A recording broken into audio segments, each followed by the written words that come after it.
Suatu saat nanti kita di mahsyar itu kan perilaku kita disyuting Allah, direkam, video kamu itu direkam.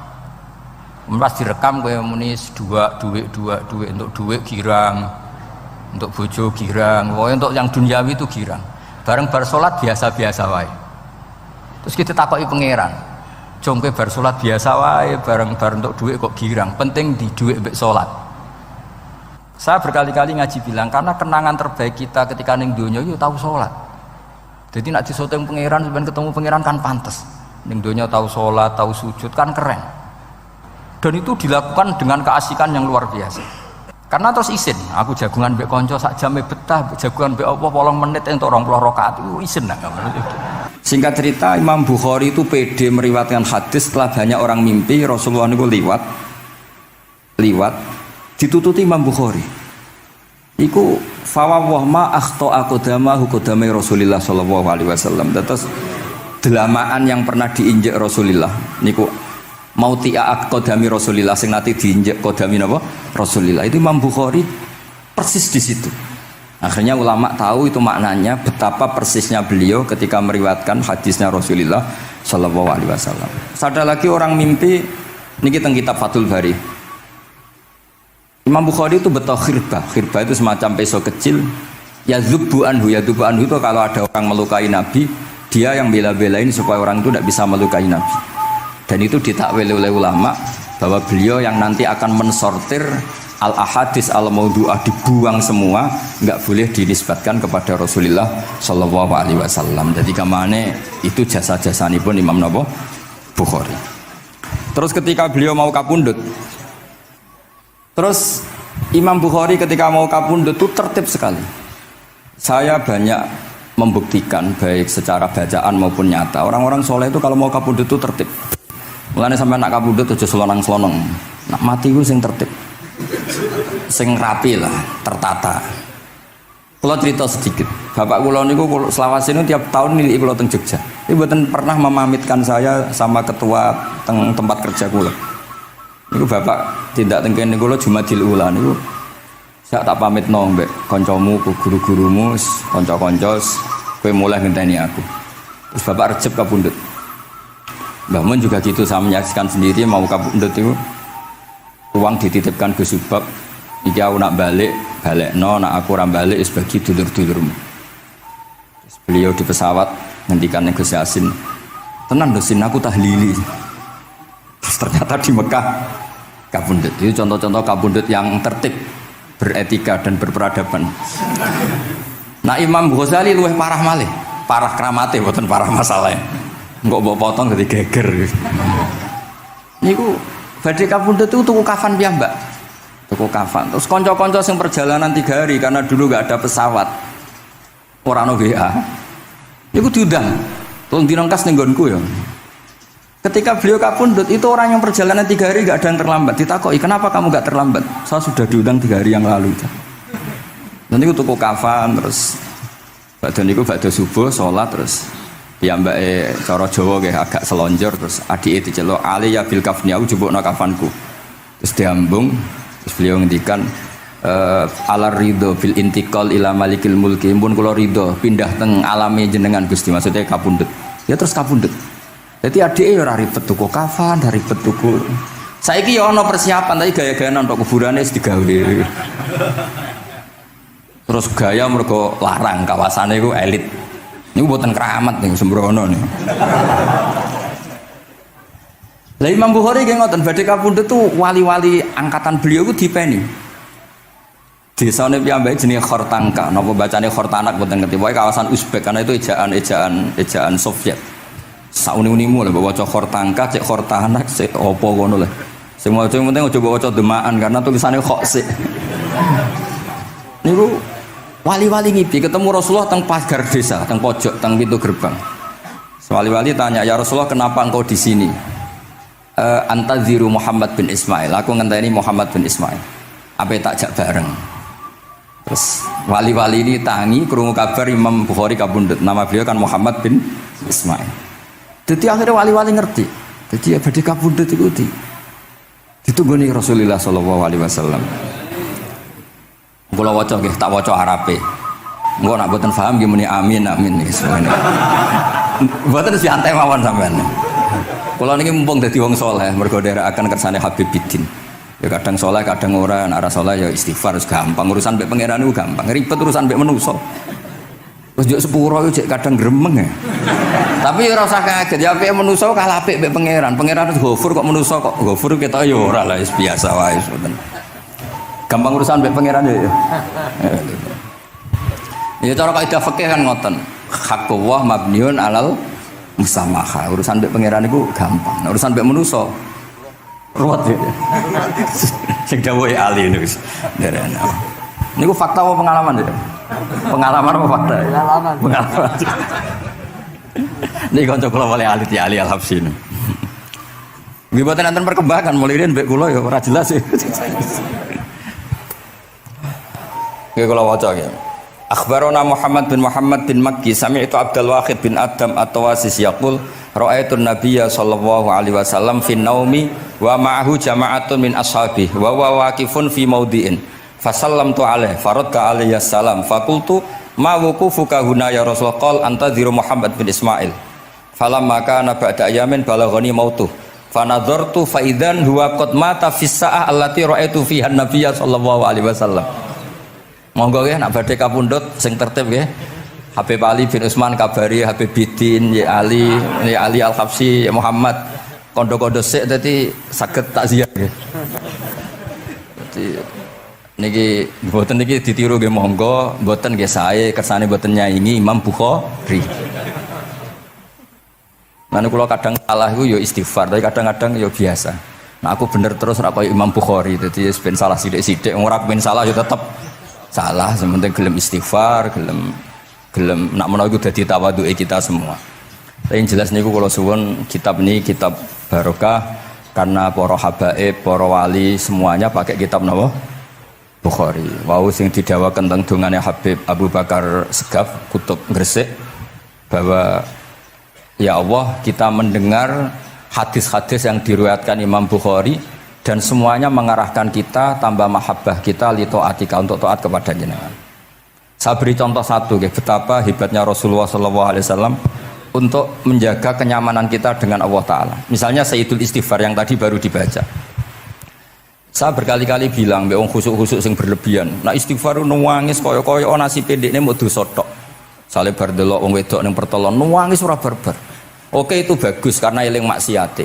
Tapi seakan-akan sifati Allah yang ngasih dia maksiat dan hubungannya dengan Allah hanya ditakdir maksiat. Padahal Allah tadi ngasih dia sholat subuh, ngasih dia sholat duhur, ketemu habaib hormat, ketemu kiai hormat. Reputasi Allah yang baik ini nggak dihitung. Si dihitung salah ini. Sehingga terus dia akhirnya sumpah, nak keterusan itu akhirnya rondo, sama aja terus nol guys pokoknya. Tapi kalau Nabi ngajari kita tidak seperti itu. Sayyidul Istighfar diantara kata-katanya tetap Abu ulaka bi ni'matika alayya. Gusti apapun kula niki makili kita loh ya, tidak makili Kanjeng Nabi. Tentu kalimat itu dari Rasulullah. Tapi anggap saja yang baca kita. Ini penting dalam ilmu hadis. Ya Allah apapun salah saya wau kula teng terminal teng napa delok itu oke niku salah Gusti. Tapi kula ditakdir gak nganti zina. Kanggo wong biasa-biasa ngene iki ora nganti zina iku top. Tapi aja terus delok terus iki cerita wae. Dadi delok istighfar tapi ra nganti zina alhamdulillah. Bar delok tok ya istighfar tapi ra takok nomere iku alhamdulillah. Ora moto terus dikeloni ning kamar. Alhamdulillah. Artinya ada sisi nikmat lah. Wong rai pas-pasan wae kok saleh ngono kan top ya. Ora top delok top ra nganti teruse gitu. Dan Quran membenarkan model ngono iku, maksudnya membenarkan itu dimaklumi. Dimaklumi iku artinya yo kelas-kelas ngono iku ayate intas tanibu kabaira matun hauna anhu nukafir angkum sayatikum. Yo kelasé lagi ngono. Tapi maksud saya kowe kudu eling sisi Abu ulaka bi ni'matika alayya. Ya Allah kula delok kok ora zina ya ora takok nomor. Alhamdulillah Gusti jenengan tesih ngreksa kula. Tapi kok terus wa abu ubi dzambi, tapi lha apa Gusti kula delok bareng nggih sepuro nggih Gusti. Jadi artinya betapa Rasulullah itu ketika mengajari kita istighfar itu juga bersamaan dengan itu ikrar bahwa nikmat Allah aktsar wa aktsar. Bahwa sisi nikmat Allah itu jauh lebih besar. Makanya di Quran itu tidak ada hanya perintah istighfar, fasabbih bihamdi rabbika wastaghfiru, tetap ada bihamdi rabbik. Apapun kita ini masih masya Allah. Nah, barokahnya hadis-hadis seperti itu belum hadis solusi. Rasulullah mboten nate dosa, tapi selalu ngasih solusi wong dosa. Wa atbi'is sayyi'atal hasanata tampuha. Berarti bar kok wedok wayu sawangane kok dosa, golek rondo sing welek tuwek kei dhuwit. Mbah, wau kula badhe maksiat niki kafaroe. Engko amen didongakno kaya corona. Muga-muga panjang apa? Artinya itu mboten niki mboten, mungkin nak kula salah ben dikoreksi Habib Ali. Tapi Habib mun terlambat dadi sungkan mesti. Dadi niki cerita, jadi malah ikrare Habib Abu Bakar Segaf, dawuh-dawuh Nabi itu menginspirasi kita. Belum masalah adamul kunuti wal yasi. Semua orang Islam seluruh dunia itu nggak ada yang putus asa. Meskipun ahlul ma'asi, ahlul kabair. Barokai hadis riwayat syafaati Rasulullah sallallahu alaihi wasallam. Coba kalau kita tidak dengar hadis syafaat, wong sing tahu dosa langsung fatalistik, sing tahu salah tahu fatalistik, sak donya iku ora ono sing wani iman. Perkarane kabeh gak ada salah. Tapi barokah syafaati Rasulillah sing diriwayatkan Al-Kutubus Sittah, sing diriwayatkan kitab-kitab sing muktabar. Akhirnya wong wani iman. Senajan to salah wis wani iman. Engko arep-arep syafaat Rasulillah sallallahu alaihi wasallam. Terus sing ra maca Bukhari, soe tiap pidato sholawat salam kunjuk kanjeng Nabi Muhammad sallallahu alaihi wasallam. Engkang kita tenggo syafaate teng dina sing diarep-arep hubungane mbek Nabi dhewe jarang maca sholawat, sing penting nenggo syafaat. Wes ngono lah, sing penting ku ndadekno iman biwujudis syafaat. Wah niku terakhir tentang Isra Mi'raj. Ono kata-kata mungkin Gus Apang nyanyine mari sedilo mungkin. Nah, niki kitab Fathul Bari tentang Mi'raj niki kan tesih Isra Mi'raj. Dados nabi ku ya manusa ya kadang-kadang ya rondok cara boleh dibahasakan ya rondok ra ikhlas. Dibahasano hasud kok kasaran ya ora pati ikhlas. Tapi ora ikhlase nabi niku barokah. Riyen kita tahu pertama wajib sholat ku 50. Nabi Ibrahim di langit ke-6, kila 7. Kalau ora roh persise urutane mergo riwayate beda-beda ono semene 6 ono semene 7. Mengko ya ora roh dhewe pokoke nek ora 6 ya 7. Coba bantah kula. Akhirnya Nabi Ibrahim jenenge capek. Apa mat diceluk wong pancen bae. Jika sholat 50 rakaat. Mendel Nabi Ibrahim, ora biasa bantah. Bareng tok Nabi Musa bantah. Apa mat 50? Dekne asline bantah iku ora kok perkara piye. Asline iku gak krana sak kita mboten. Rodok ngeprekno lah cara Jawa. Piye mat 50? Umatku sing gagah-gagah ra kuat temene umatem. Dadi asline iku yo ora sak kita. Mulane kula rapati utang jasa asline di bab ini karena asline iku terusane inna ummataka la tutiku dzalik. Umatmu ora kuat. Wong Bani Israil umatku sing gandeng-gandeng gagah-gagah ra kuat temene umatmu. Padahal kita ya nyatane ra kuat tenan, tapi alhamdulillah. Singkat cerita terus rodok terjadi debat kecil. Kanjeng Nabi karena ahsanan nasi khalqau wa khuluqa. Nurut mawon. Matur ning pangeran Gusti khafif anni. Sampai pangeran disudo 5, berarti itu pinten? Matur nang Nabi Musa iki abot papat 5. Jaluk ringanan neh. Sampai akhirnya ping 9. Ping 9 berarti 5 ping 9 kalong pinten? 45. Lha ini sakjane Nabi Musa sae. 5 lae cek jaluk neh keringanan. Waduh nak sido. Niku pun ra sidono wajib salat.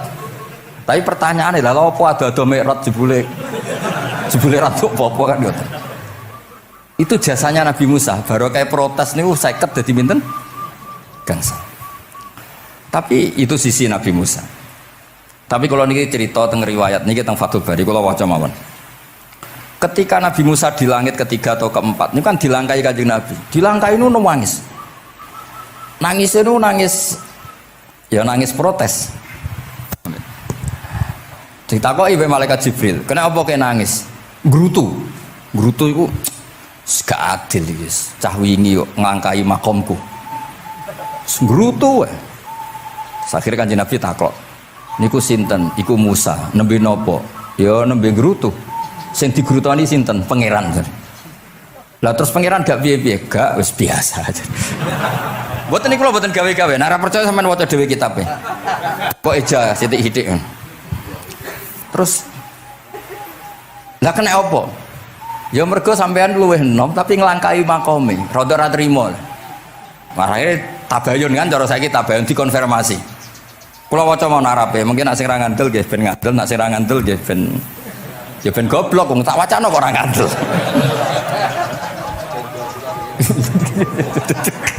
Dari ali. Kula waca mau narape, niki top tenan nih, wis romerot tenan nih.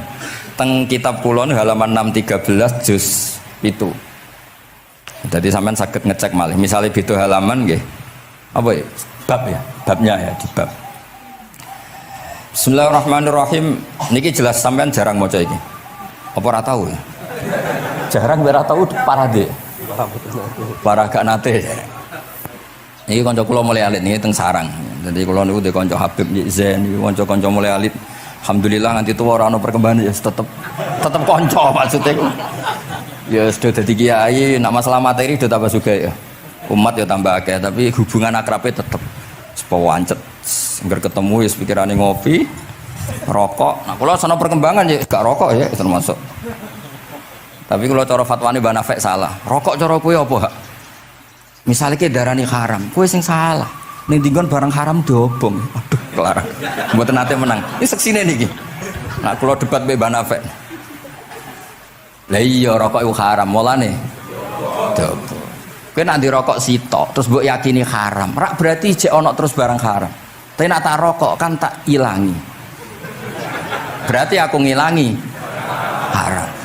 Mbah atau menang panjenengan. Ya, mana apa. Nah, kalau skala tuwa nurut mawon. Ini alhamdulillah niki majelis kula seneng sangat ditunggoni para habaib saged nderekaken kersane Habibiddin. Kula nggih ora ngrasa paling bener wong dikongkon mawon. Tapi kelirune insyaallah ora nganti 1%, 0,0 sekian persen pantes-pantes sih. Ya kudu kudu ngono. Kula waos nggih. Bismillahirrahmanirrahim. Ketika Nabi sinten? Musa ya, kesalib Nabi Muhammad sallallahu alaihi wasallam niku nangis. Terus lam azunna ahadan yurfa'u alayya. Saya itu tidak pernah mengira ada orang diangkat meninggi saya. Gak terima. Terus mergo napa? Yas banu Israil anni akramu 'ala Allah. Umatku wis kadung yakin nek saya ini yang terbaik kok dilangkai wong ku piye? Kaya kula misale sedarani wong alim alamah terus jebule keliru kalah mbek amang kan yo isin. Tapi berarti amang putune Nabi mboten isin kula nek kalah mboten isin. Ya buatan yakin buatan isin. Apa isin kalah ya apa-apa. Tapi ini kan jaga imet kan. Misalnya kalau tengkeling terus Ali terus wong ndek kanca ya bidin ini cerita lucu tenan ini kisah nyata. Jenenge Kiai Izzuddin Buntet itu top-top kiai di era itu. Dua santri niku tiang Cirebon asli Jakarta. Jenenge Budi. Ini kanca niku tak sebut jenenge wong cerita lucu. Dia itu bangga dengan kiainya karena orang Jakarta. Iku mergo angger kiai mek Kiai Izzuddin ku nyucup. Bangga nek mergo kiyaine ra ono sing ngalahno. Kabeh kiai sak kawasan kono iku nyucup. Suatu saat ana pengajian ngaturi Mbah Mun ya Mbah Maimun Zubair. Kiai Izzuddin nate mondok sarang. Bareng wonten Mbah Mun Kiai Izzuddin nyucup. Niku bocah niku teng tingkat 2. Aduh kiai ku keok. Gak terima.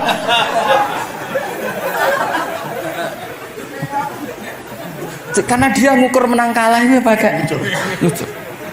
Mulane kula tak biasakno nak mbek wong sepuh nyucup, mbek ben tawaduk. Semoga kuwatirku nak ono wis ben santri kula aduh Gus Mbak Ki wis akeh kelah, sementing tawaduk. Lho akhirnya cah niki niku badhe niku pamit boyong mondok teng sarang. Karena dia ndak ingin punya kiai yang nyucup. Dia oleh muni aduh kiaiku keok. Niku kiai itu diceritani guyu ra barbar. Yus, dia aku kalah. Lagi Nabi Musa itu ya Nabi ya manusia. Bareng Nabi Muhammad ngelangkai makome.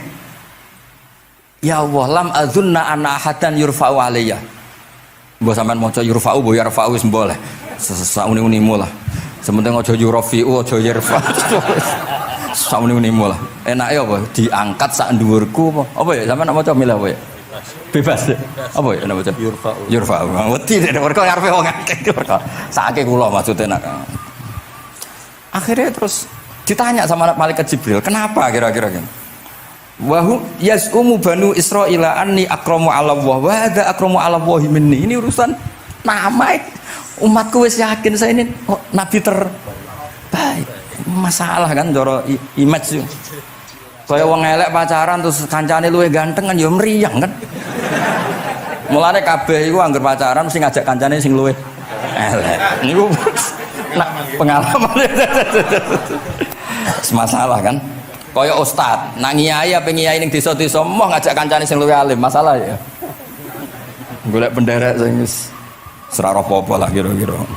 Kula termasuk ndek nyali, ngaji ngajak ya amang ngedal ngalim. Kula termasuk kiai ndek nyali. Mbon. Walau kana hadza wahdah hana aliyya. Maksudnya nak aku kalah mbek Nabi Muhammad wis gak apa-apa lah, secara pribadi aku kalah gak apa-apa. Oke. Pancen iki sing dipilih aku kalah gak apa-apa. Walakin ma'ahu ummatuhu wa hum afdhalul umam indallah. Lho nak antar ketua kalah aku ora masalah, oke lah. Lho tekan sak umatku yo kalah, dadi gak trimo. Dadi wong ra trimo iku yo oleh sithik-sithik tapi Nabi Musa wae ora trimo. Terus walakin ma'ahu ummatuhu wa hum afdhalul umam indallah. Jadi sampean-sampean iki itu orang yang digugat Nabi Musa. Monggo di Fatihai kersane mboten gugat. Jadi nak pas kalah mbek Nabi Muhammad itu pun ikhlas ya, tapi bareng kalah mbek antar umat kalah niku gak trimo. Walakin ma'ahu ummatuh wa hum afdhalul umam indallah. Lah niki sing lucu. Qala Jibril, hadza Musa. Wa may yu'atibu, Kanjeng Nabi tanglet. Wa may yu'atibu, terus sing digumami sapa, sing digremi sapa? Qala yu'atibu rabbahu fika. Lho niki kula maca. Kok nak kurang marem tak seksine ya amang takon maca. Yu'atibu rabbahu fika. Qultu wa yarfa'u sautahu ala rabbi. Ning ngarepe pangeran ya wani pahpoh ngono gamane cara Jawa iku. Qala innallaha qad arafa lahu khiddata. Pangeran biasa, nak ngomong ya rada keras ngene dadi pangeran wis biasa maklumi. Wa fi riwayatin innahu ya'rifu dzalika minhu. Allah kenal banget. Ini jenis wong protes iku wis kenal banget.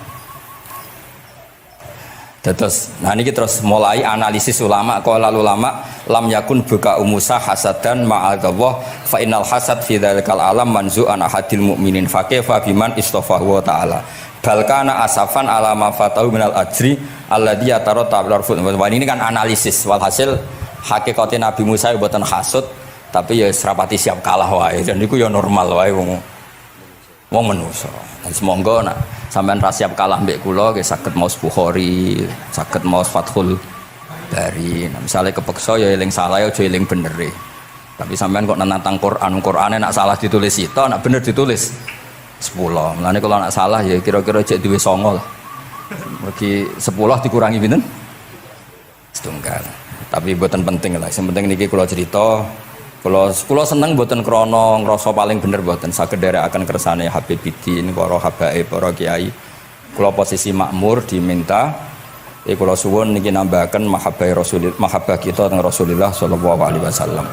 Apalagi tadi saya minta ijazah Habibiddin karena dapat ijazah dari Habib Salim bin Umar bin Muhammad Asgaf. Ijazah dari Habib Abu Bakar Segaf tentang doa Khatmul Bukhari dan tadi doa yang luar biasa. Jadi saya pastikan bahwa kita seperti ini tuh barokahnya riwayat sahihah. Andaikan kita ngikuti riwayat misalnya murtakibul kabirah itu kafir, orang melakukan dosa itu kafir, kayak apa umat Islam akan habis karena semuanya yang pernah salah akan merasa kafir dan merasa repot. Ini barokahnya ahadisus syafa'ah, barokahnya ya pokoknya akhirnya semuanya punya harapan nanti ketemu Allah itu untuk syafaat. Barokah itu harapan mereka tetap jaga iman, jaga kebaikannya, enak menowo semua itu bisa menghapus kesalahan. Jadi agama ini selalu datang bawa solusi. Oke, semua manusia kulubani adam khotoun, semua potensi salah. Al insan makhluk khoto apa? Tapi Nabi ngasih solusinya. Wa'at bi isayyatal hasanata tamhuha. Atau kalau di Quran innal hasanat yudhibnas sayyi'at. Dan ini membantu kita, menguatkan kita. Bahkan ada beberapa riwayat yang mangkola lewat dakhalal jannah terus macam-macam lah wa in zana wa in sarqa macam. Bukan pernah kita tidak pernah mensyariatkan hal-hal yang buruk, pasti tidak pernah. Tapi jangan pula yang pernah buruk kemudian ditutup pintu tobatnya, tidak seperti itu agama. pintu tobat tetap maftuh sampai apa matahari apa terbit dari barat. Terus niki kula maos teng kitab kula niki kersane niki seksine ben loro niki ya amang takkan maca muliyas umu bani seben ya ben barokah. Iki muliyas umu bani Israil. Muliyas umu bani Israil. Bener. Bismillahirrahmanirrahim. Qala Musa yaz'umu banu Israila anni akramu 'ala Allah wa hadha akramu 'ala Allah minni. Zada al-Umawi fi riwayatihi walau kana hadha wahdahu hana 'alayya walakin ma'ahu ummatuhu wa hum afdalul umami 'inda Allah wa fi riwayati Abi Ubaidah. Nah, terus ini Faqala Jibril hadha Musa qultu wa man yu'atibu qala yu'atibu rabbahu fika qultu wa yarfa'u sawtahu 'ala rabbih qala inna Allah قال إن الله قد عرف له حدته وفي حديث ابن مسعود عند الحارث وأبي يعلى والبزار وسمعت صوتا وتذمرا فسألت جبريل فقال هذا موسى قلت على من تذمره قال على ربه قلت على ربه قال إنه يعرف ذلك منه Ini yang terakhir barokahnya kitab Bukhari juga kita maklumi ya, meskipun sifatnya hanya maklumi. Kalau ada orang satpam, macak satpam sholat, petugas SPBU ketika dengan seragam SPBU gini apa? Sholat. Meskipun kita yakin berpakaian ahsanil ahwal, kados jubah, amamah itu sunat, kita yakin seyakin-yakinnya. Tapi barokahnya Imam Bukhari, kemudian kita tahu bahwa komunitas kita, pantasnya penjaga SPBU macak piye, penjaga napa Indomaret itu macak piye, satpam pancene macak piye. Terus ketika kalau sholat itu piye? Ini saya beri contoh. Bismillahirrahmanirrahim. Ini halaman 75 di bab sholat kitab Bukhari juz 1.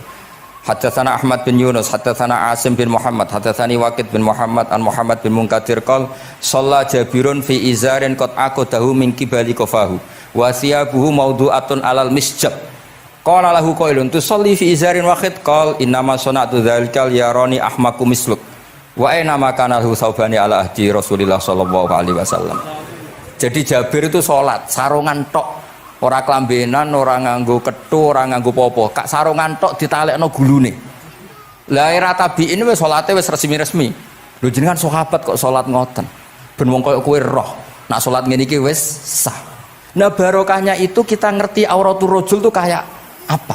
Andai kan tidak ada peristiwa itu, maka pakaian yang dipakai Nabi dan sahabat dikira syarat sahnya sholat, sehingga semuanya harus seragam seperti itu.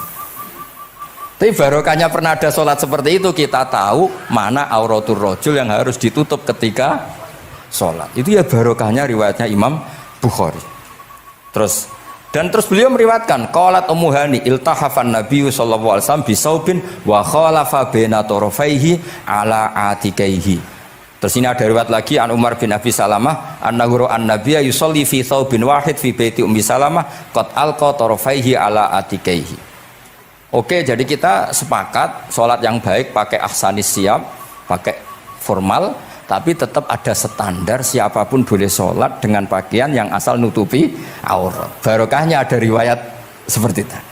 Lagi-lagi riwayat ini berkah sekali. Makanya kalau matur nuwun sangat dan sangat hormat adat-adat para habaib yang selalu khataman Bukhari, adat-adat kita yang selalu baca kitab-kitab madaih, kitab-kitab semuanya kita harus syukur, semuanya itu mengawal mazhab ahli sunnah wal jamaah. Dan saya baca seperti ini, kenapa saya bawa kitabnya, biar yang punya kitab bisa nyari di kitab masing-masing.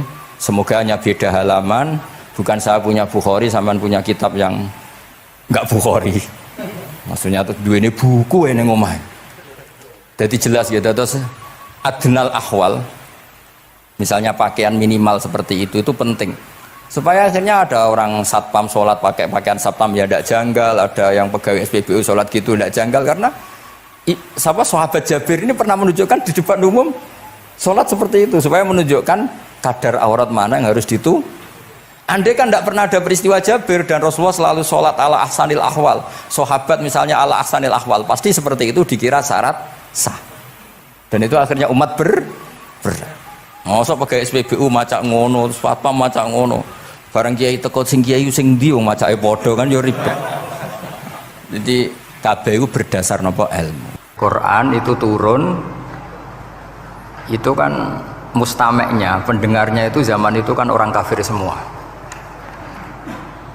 Makanya pertanyaannya itu untuk jadi ahli tafsir itu syaratnya ada enggak?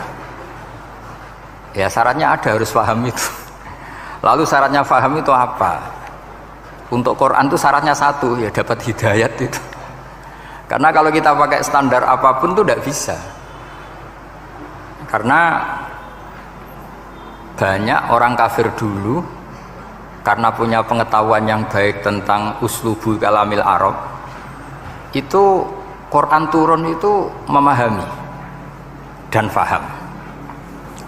Ini termasuk yang diceritakan Shahibus Shahih, yaitu Imam Bukhari. Imam Bukhari itu cerita ada orang namanya Jubair bin Mut'im, itu kafir. Seorang lagi ya, Jubair bin Mut'im itu kafir. Dia datang ke Madinah untuk negosiasi Asra Badrin, tawanan perang Badar. Delalah pas itu Rasulullah SAW memimpin sholat maghrib, baca surat Wattur wa kitabim mastur fi raqim mansyur. Si Jubair ini mendengarkan terus. Mendengarkan itu kok enak. Nah dia mulai argumentasi kekafirannya terganggu, logika kekafirannya terganggu. Itu ketika Allah mulai mempertanyakan am khuliqu min ghairi syai'in. Kalau kalian merasa Tuhan, mbok kamu itu merasa hidup tanpa pencipta. Ya sudah, kalau kalian merasa Tuhan sebagai subjek, sebagai aktor sejarah, kalian harus khuliqu min ghairi syai'in. Manusia itu diciptakan tanpa pencipta. Atau amhumul khaliqun, atau kalian memang pencipta.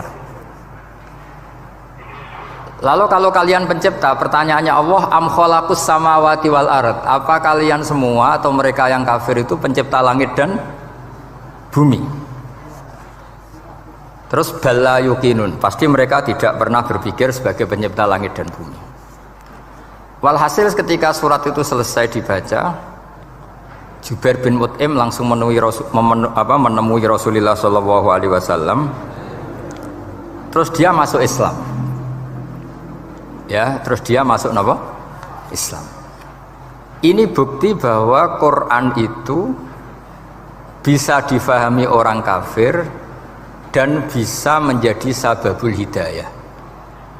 Sebab itu saya pastikan jika Quran itu dikaji orang non-muslim dengan niat belajar, itu harus diberi hak. Wa in ahadum minal musyrikin astajaroka fa'ajirhu hatta yasma'a kalamullah summa ablihu ma'manah. Jika ada orang kafir minta akad aman supaya dia bisa belajar Quran, harus diberi hak. Karena awal-awal Quran itu saking fasohahnya, saking jameknya, saking jelasnya, bahkan aslama Umar mergo bistimaihi atau bisamaihi ayat Al-Quran. Wa kadzalika aslama Jubair bin Mut'im juga ketika mendengar ayat Quran. Pertanyaannya kan, dia ketika mendengar itu muslim apa masih kafir? Masih apa? Kafir. Dan aslama setelah mendengarkan ayat apa? Quran. Ini nanti saya terangkan secara logika mukjizatnya. Terus ini sekaligus pamit kalian pengurus Menara, juga utamanya Pak Najib, ya Haji Najib. Saya akan suasananya ngaji seperti ini dan insya Allah selalu pakai Bukhari di bab Fadhailul Quran atau Mukjizatul Quran. Nanti setelah niki do ngopi mulai uteke itu merap. Ning Jawa itu ribet, niki cara disiplin ngaji ku wis kriminal. Kok ono kopi ono ngaji, mesti wong eling kopi sih. Sajane cara disiplin ngaji kriminal. Tapi wong niki boten disiplin dadi nggih pun. Kula waca nggih. Bismillahirrahmanirrahim. Ini cerita Islamnya Jubair bin Mut'im. Ya, di Bukhari saya juz 3 halaman 193, kalau di Fathul Bari juz 9 halaman 583. Ini nanti ngaji sampai jam 3. Nanti jadi kalau jam 3 top. Kok yang kita sampean seneng nganti jam 3. Nah kita ora paham nggih seperempat jam. Nggih, haddatsana al-Humaydi, haddatsana Sufyan, qala nggih qala haddatsuni 'ani Zuhri an Muhammad bin Jubair bin Mut'im an abihi. Qala sami'tu an-nabiyya sallallahu alaihi wasallam yaqra'u fil maghrib bit-tur. Falamma balagha hadhil ayat am khuliqu min ghairi syai'in am humul khaliqun. Terus am khalaqus samawati wal ard bal la yuqinun am indahum khazainu rabbika am humul musaytirun. Kada qalbi ayatiron. Kada meh-meh apa qalbi ati ingsun iku ayatira yen to terbang apa qalbi. Hampir hatiku itu hilang, nyaliku sebagai orang kafir itu hilang karena argumentasi saya kalah. Kalah itu ya kalah. Jadi karena Allah itu sangat rasional. Saya berkali-kali kalau ngaji bilang Allah itu zat paling fair, paling kalau boleh dibahasakan tuh ngajak kita sangat-sangat rasional. Saya berkali-kali ngaji bilang untuk menafikan Tuhan selain Allah itu Allah cara nantang itu sederhana sekali. Qul ara'aitum ma tad'una min dunillah aruni madza khalaqu minal ardi am lahum syirkun fis samawat. Kalau kalian punya Tuhan selain saya, kata Allah tidak apa-apa. Asal yang kamu tuhankan itu punya reputasi lah. Ketika aku bangun langit itu ya urun-urun tau apa. Melok gawe langit ora, urun semen ora, kok melok jadi pangeran piye. Jadi aruni. Yang kamu pertuhankan Fir'aun Namrud ketika aku bikin bumi itu di mana? Kan tidak ikut. Tahu-tahu lahir di bumi, tahu-tahu sebagai Tuhan. Ini apa-apaan itu. Jadi aruni madza khalaqu minal ardi am lahum syirkun fis sama. Jadi kalau kata Allah, ini yang pikirannya Jubair bin Mut'im, enggak apa-apa kamu tuhankan selain saya kata Allah, tapi am khalaqus samawati wal ard. Apa Lata Uzza Hubal punya reputasi menciptakan langit bumi? Enggak kan balayukinun. Lalu Namrud, Fir'aun dan sebagainya am khuliqu min ghairi syai'in. Apa mereka itu lahir sendiri tanpa pencipta? Enggak juga kan? Nah, logika-logika itulah yang menjadikan Jubair bin Mut'im, Sayyidina Umar, Khalid bin Walid banyak yang menjadi masuk apa? Islam. Tapi logika yang dibangun Quran ini kita sudah mulai lupa. Karena tadi surat iki kasihate ngene, sakake Quran. Waqiah mari di duwe, Ra'at nyepet nawang mati kan sudah kasihate itu sudah. Jadi bayan arah mati-mati diwacana surat napa? Ra'at. Dia lupa secara fikih itu hukumnya gimana itu? Apa qatil enggak? Ada orang mau mati tidak mati-mati, kamu bacakan Ra'at langsung mati. Ini pembacanya ini qatil apa enggak? Ini harus dibahsul masail di Masjid Menara. Karena sebelum dibacakan Ra'at itu enggak mati-mati, setelah dibacakan mati. Ini kategorinya itu qatlun amdul khata apa khata sibul khata apa. Jadi Quran itu menjadi hilang mukjizatnya kalau kita terus ngomong kasiat ya. Waqiah terus mari di duwe. Ra'at nyepet nawang napa? Mati. Terus surat Baqarah itu mari tolak napa? Apa terkenalin? Tolak santet ya? Ya sebetulnya enggak apa-apa tapi yo sakake Qur'ane lah, jangan ya tetap fungsi dasar Quran ya dabaru napa? Ayat. Mungkin kalau terangkan. Di sini kada qalbi ayatira. Kula waos ya tengene Fathul Bari. Ka'annahu inzi'ajun inda sama'i hadil ayat atau inda sima'i hadil ayat. Kalau maca 2 kali karena kalau sampean di guru sing macane simak. Guruku maca simak Gus Bak sama tak waca ping pindho inda sama'i hadil ayat untuk inda sima'i hadil ayat. Li fahmihi ma'naha wa ma'rifatihi bima tadammanathu. Fa fahima al hujjata fastadrakaha bilati fi tabih. Wa dzalika min qawlihi am khuliqu min ghairi syai'in. Terus sampai am khuliqu al makna am khuliqu min ghairi khaliqin wa dzalika la yajuzu. Terus li anna ma la wujuda lahu kaifa yakhluq wa idza batalal wajhani qamatil hujjatu alaihim bi anna lahum khaliqan.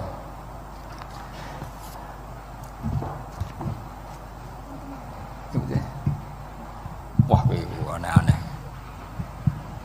Ganti kegiatan ya biasanya. Lah semulang orang ngrungokno ora senoto mix pokoke. Jadi Islam itu orang harus punya amitus sholihat. Jadi nak gak mulang yang ngrungokno, nak orang nggih nata napa. Islam itu gampang.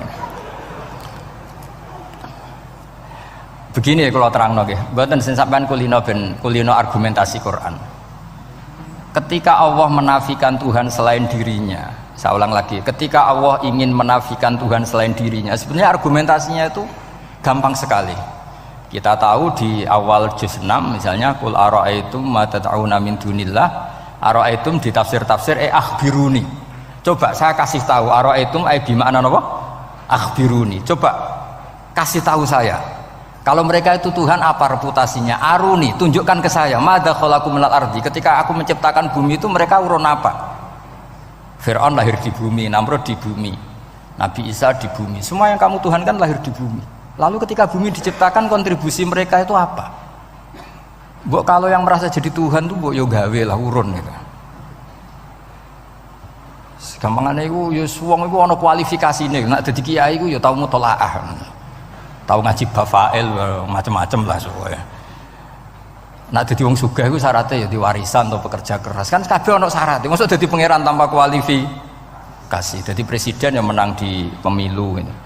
Ini jadi Tuhan kok tidak punya reputasi aruni madza khalaqu minal ardi am lahum syirkun fis samawat. Kok jadi Tuhannya bumi ya reputasinya menciptakan bumi.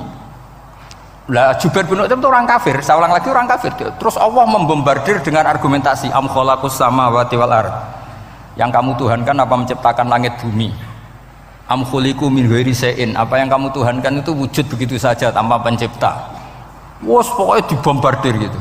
Sampai beliau tidak kuat, akhirnya matur Rasulullah asyhadu alla ilaha illallah wa annaka rasulullah. Jadi dulu itu mukjizatnya Quran itu orang kafir saja tahu. Saking dahsyatnya, logika yang dibangun itu saking dahsyatnya. Dan itu murni argumentasi ilmiah, bukan jimat, mboten. Terus diwaca sakmene ambek poso, iku mboten enten ngoten riyen. Yes, pokoknya memang ilmiah. Saya punya sekian contoh. Sampean boleh nggak percaya, tapi kebangetan arep percaya. Dulu di antara sifatnya Rasulullah, saya sering ya kadang-kadang ya kepengen emosi lah, wong dikandani pangeran kok angel ra karuan. Tapi dulu para nabi itu disifati Allah qad ja'atkum bayyinatum mir rabbikum. Orang-orang kafir dulu disalahkan Allah karena sudah ada bayinah. Bayinah itu kebenaran yang ketok welo-welo, begitu jelas. Sehingga Allah ketika mensifati kekasihnya yaitu Rasulullah SAW, itu status yang ditonjolkan Allah itu apa? Lam yakunil ladzina kafaru min ahlil kitab wal musyrikin munfakina hatta ta'tiyahumul bayinah. Itu siapa? Rasulun minallah yatslu suhufam mutahharah. Orang kafir yang ngotot terhadap kekafirannya, baik ahli kitab maupun orang musyrik, itu tidak akan tercerabut dari akar kekafiran sehingga datanglah bayinah. Bayinah itu kejelasan yang benar welo-welo. Siapa itu? Rasulun minallah yatslu suhufam. Nah, benar welo-welo itu karena argumentasinya dibenturkan. Saya ulang lagi, dibenturkan. Saya beri sekian contoh argumentasi yang dibenturkan. Saya berkali-kali cerita kalau ngaji. Lama sekali, ya saya ulang lagi, lama sekali cara berpikir orang kafir, entah kafir Cina, entah kafir Quraisy itu sama. Di mana-mana Tuhan itu penyelesai problem. Pikiran mereka, kalau problem itu banyak ya Tuhannya harus banyak. Makanya ada dewa petir, dewa dewi keberuntungan, macam-macam. Di orang kafir jahiliyah juga sama. Ini Tuhan spesialis hujan, ini Tuhan apa, sesuai fungsinya. Sehingga ketika Rasulullah itu datang membawa konsep satu Tuhan, mereka protes. Disebut aja'alal alihata ilahaw wahida inna hadza la syai'un ujab. Masa Tuhan satu padahal problem kita ini banyak. Inna hadza la syai'un ujab, ini aneh. Tapi Nabi secara telaten adu argumentasi. Kalau kamu sebagai pembantu, sebagai budak, lalu majikan Anda banyak, semuanya punya perintah yang beda-beda, kamu suka apa enggak? Ya tidak suka Muhammad. Enak mana majikan banyak sama majikan satu? Ya enak satu. Tuhan kamu itu majikan kamu. Kalau Tuhan kamu majikan kamu, kalau Tuhannya banyak, perintahnya beda-beda, habis kamu. Ya sudah, Tuhannya satu saja. Itu namanya bayinah. Bayinah itu argumentasi yang enggak terbantahkan. Nah, itu yang disebut hatta ta'tiyahumul, itu disebut daraba wa mathalar rajulan fihi syuraka umutasyakisuna wa rajulan salamal lirajul hal yastawiyani masalah alhamdulillah. Jadi ketika mereka dijak argumentasi, oke mat, kalau majikan banyak itu gak enak, enak majikan satu. Wa rabbukum sayyidukum, Tuhan kamu itu majikan kamu, maka enak satu. Oke Muhammad, kita terima konsep itu. Alhamdulillah akhirnya mereka Islam. Nah sekarang enggak, berjuang ngamuk ya. Dijak logika itu rapati gelem. Nah, begitu juga tentang syarik. Saya berkali-kali kalau ngaji cerita, saya sebagai manusia mungkin atas nama hati saya sering tidak ikhlas, tapi atas nama ilmu itu saya ikhlas terus, nggak pernah ada ikhlas atas nama ilmu. Saya beri contoh, sampai aku pengen ikhlas permanen, meskipun aku sepotonganmu ora ikhlas, tapi ini latihan, jenenge latihan. Nah ini saya beri contoh, nanti setelah pulang ngaji ini pasti ikhlas, secara ilmu paling enggak. Ya saya ulang lagi secara, nah hati sing roh hati banyak kepentingan lah jenenge hati. Lama sekali kita ikhlas mengatakan ini putih, ya kan? Kertas ini putih apa hitam? Putih. Kamu ikhlas gak? Ikhlas kan? Gak ada yang bayar kan? Kamu mengatakan putih kan gak tak bayar. Terus peci saya ini orang pasti sepakat ini hitam. Dan lama sekali orang mengatakan ini hitam, tanpa ada yang gaji. Nah kenapa kita ikhlas? Karena memang faktanya ini putih, sehingga kita katakan putih. Peci hitam, faktanya juga hitam, sehingga kita katakan. Pertanyaannya, kenapa ketika Allah kamu katakan Tuhan, kamu udah ikhlas? Padahal kamu mengatakan ini putih-putih, gak ada yang gaji juga mau. Alasannya apa? Karena ini fakta. Gitu. Sekarang Allah Tuhan itu fakta apa enggak? Fakta. Loh kenapa untuk mengatakan Allah Tuhan kamu nunggu opah? Loh itu ngawur tau cara ilmu. Boten ngawur boten. Ngawur kan? Harusnya kalau mengatakan fakta itu yang ikhlas. Putih kita katakan putih, hitam kita katakan hitam, meskipun nggak ada yang bayar. Nah itu ilmu. Maka kalau kita dengan ilmu nyembah Allah mesti ikhlas. Ya Allah memang kau Tuhan ya tak sembah. Atas nama ilmu loh, saya ulang lagi, atas nama. Tapi kalau atas nama hati, Gusti nggih nyembah lah Gusti nyuwun opah lah kalau ini kan. Maksudnya ku yo piye no, jadi ribet. Makanya di bab fakta itu Allah ngendikan waman azlamu mimman abadani li jannatin aw narin laulam akhluq jannatan wala naron alam akun ahlan al-uto'ah. Siapa yang lebih zalim ketimbang orang yang menyembah saya yang karena takut surga atau ingin masuk surga atau takut neraka. Andai kan saya sebagai Tuhan tidak menciptakan surga atau neraka, apa terus saya tidak dituhankan? Umpama pangeran ragai swarga neraka tetap pangeran toh? Tetap pangeran kan? Jadi ilmu itu beda dengan rasa. Ilmu itu pasti objektif. Nah, dulu saya ulang lagi, orang kafir itu dijak begitu itu mau. Sehingga ketika mereka Islam hari pertama saat itu juga langsung ikhlas karena logikanya permanen. Saya beri contoh. Orang kafir itu kan pernah nganggap fungsi Lata, Uzza, Hubal, Manat itu setingkat sama Allah. Padahal mereka oleh mereka dianggap syarik, dianggap setara, dianggap mitra, dianggap sederajat dengan Allah. Sehingga mereka diceritakan Allah balhum qaumu ya'dilun, mereka komunitas kaum yang menyamakan selain Allah dengan Allah. Padahal gak mungkin kan, selain Allah setara dengan Allah kan gak mungkin. Iku dulu lan nerangno kangelane sak boleh. Cara gurune kuwi. Iki gurune Kanjeng Nabi Muhammad sallallahu alaihi wasallam. Iku nerangkan sekali itu orang kafir paham semua dan semuanya masuk Islam.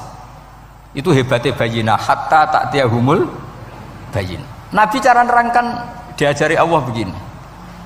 Misalnya saya kerja keras kemudian beli Innova, ya atau adol warisan beli Innova, kemungkinannya kan kerja keras atau warisan, utawa ngerayu mertua kelar tuku Innova, kemungkinan itu sing rodok dake itu jalur pintas ngerayu mertua lewat bojone maksudnya, semacam-macam lah.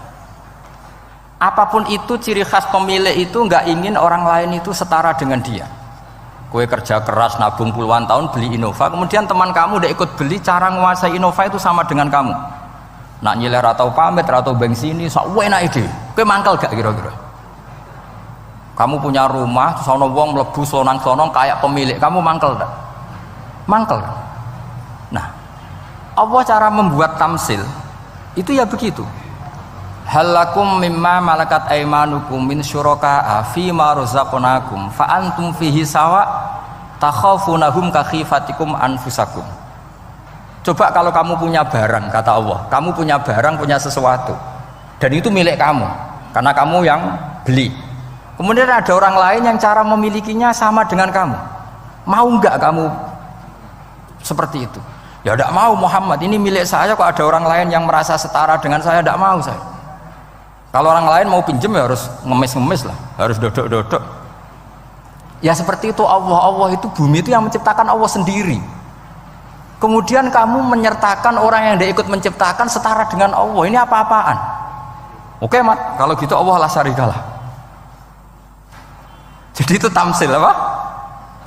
Saya ulang lagi ya, kalau kamu beli Innova, mau nggak ada orang lain yang cara menguasai Innova itu setara dengan kamu? Mau nggak?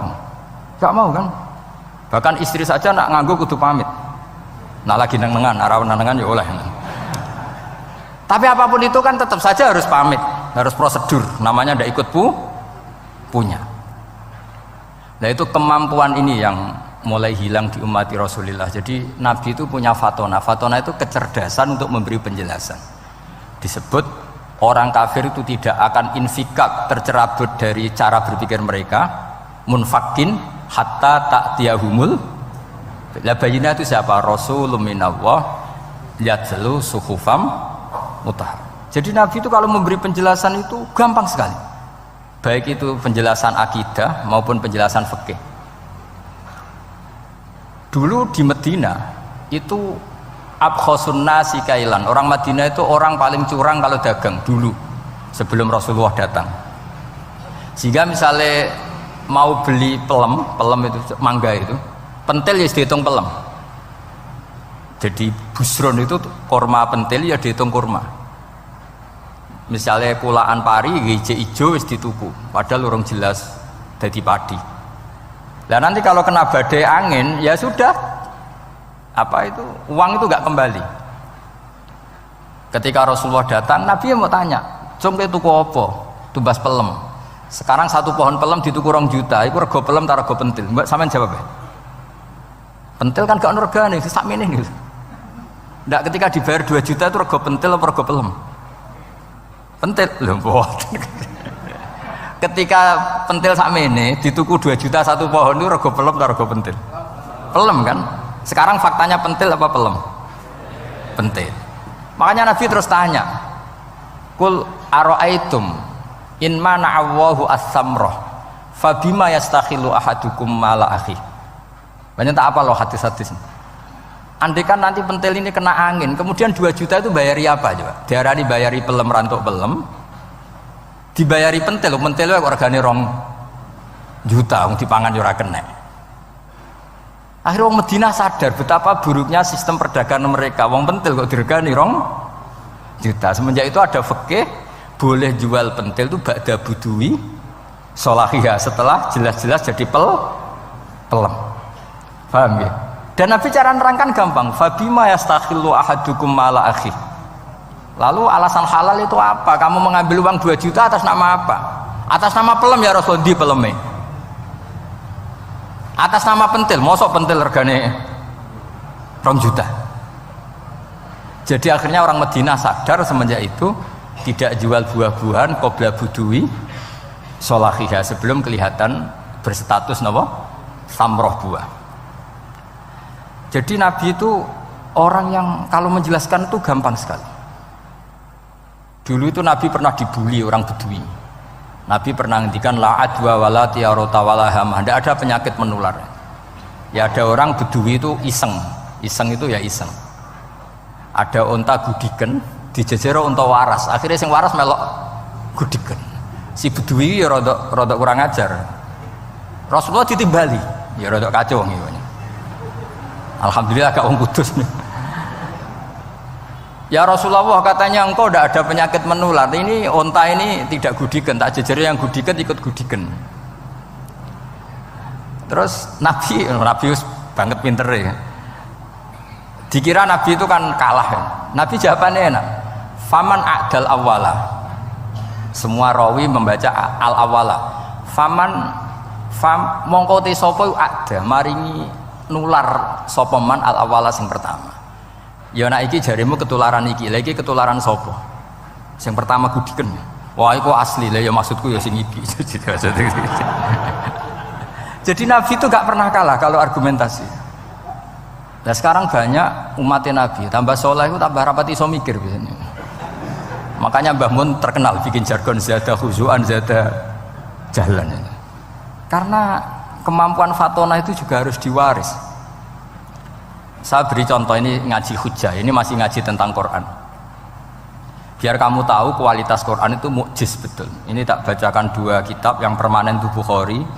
Saya bawa usul fikih yang dikarang Abu Bakar Al-Baqilani, gurunya Imam Haromen. Jadi mbah gurunya Imam Ghazali. Imam Ghazali ngaji Imam Haromen. Imam Haromen ngaji namanya Syekh Abu Bakar Al-Baqilani. Itu orang top, orang terkenal sekali. Itu ngarang kitab namanya I'jazul Quran, itu yang dipakai hampir semua ulama itu. Saya pernah belajar itu pas musim haji, saking sakralnya kitab itu tak baca berkali-kali pas musim haji. I'jazul Quran. Orang kafir itu kan otaknya sudah error, tapi kandanannya angel, dan itu kalau kita salah ngelola argumen itu bisa kalah ya. Saya beri contoh ya. Ketika Nabi Musa memaklumatkan sebagai nabi, itu Fir'aun tanya, "Wama Rabbul Alamin?" Lalu Tuhan Rabbul Alamin itu siapa? Jawabnya Musa ge normatif, Rabbus samawati wal ard, yang nuhani langit dan bumi. Fir'aun enak aja, gampang. Ma'alimtu lakum min ilahin ghairi. Saya jalan-jalan kemana-mana yang dituhankan di bumi saya, berarti ya saya Tuhan. Soal kemungkinan Tuhan di langit, terus Haman dipanggil. Haman itu arsitekturnya Fir'aun. Ya Haman ibnili sorkhal ali abluhul asbab as-samawati fa'attali'a ila ilahi Musa. Haman, bikinkan piramida yang tinggi supaya saya bisa melihat Fir'aun. Tuhannya siapa? Musa. Wa inni la'adzunuhu kadziba. Diulang beberapa ayat. Ada wa inni la'adzunuhu minal kadzibin, itu ada beberapa ayat malah. Musa kan kaget. Wah ini nak piramida dadi Fir'aun munggah mesti ra roh pangeran. Wong sing aku nabi ora tau roh langsung pemenang santri ta barang ora roh. Ini kan Musa akhirnya bingung. Jadi misalnya munggah tenan mesti ra roh Allah. Padahal kata Musa, kata siapa Fir'aun?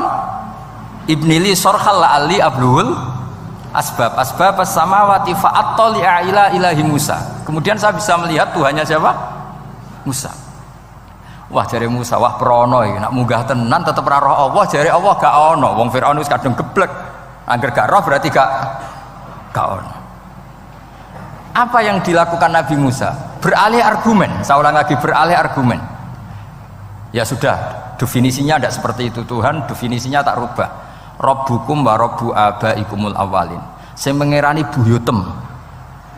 Wah, itu langsung sak majelis separuh itu iman. Wah, ini nak Fir'aun pangeran, buyut-buyutnya rano pangeran. Karena pangerannya datang terlambat. Ini aneh, pangeran dhisik buyute piye? Wong buyute ra pangeran kok putune pangeran. Akhirnya Fir'aun langsung cara Jawa asemane wah entek. Nah, makanya kalau Syekh Nawawi ngendikan, kalau debat kok wis muring-muring wis ra ilmiah. Makanya terus Fir'aun la as'alannaka minal masjunin, tak penjara we. Dia sudah ada ilmiah lagi. Ketika Rabbus samawati wal ardi, Fir'aun masih berusaha ilmiah. Saya kemana-mana dituhankan fil ardi, maksudnya di bumi. Soal kemungkinan di langit, saya nanti bikin bangunan, mau lihat Tuhanmu Musa. Tapi ketika dipojokkan dengan Rabbukum wa rabbu abaikumul awalin, yang nuhani nenek moyang kamu, entek Fir'aun. Waduh, aku di bapak di mbah, mbahku yura pangeran kok putune pangeran. Berarti mbahku tanpa apa? Pangeran. Wah ribet nih. Penjara Musa, jadi emosi dia karena sudah nggak bisa debat. Jadi semua nabi itu ciri khasnya itu punya kemampuan argumentatif. Makanya nabi itu harus fatona, harus punya kecerdasan.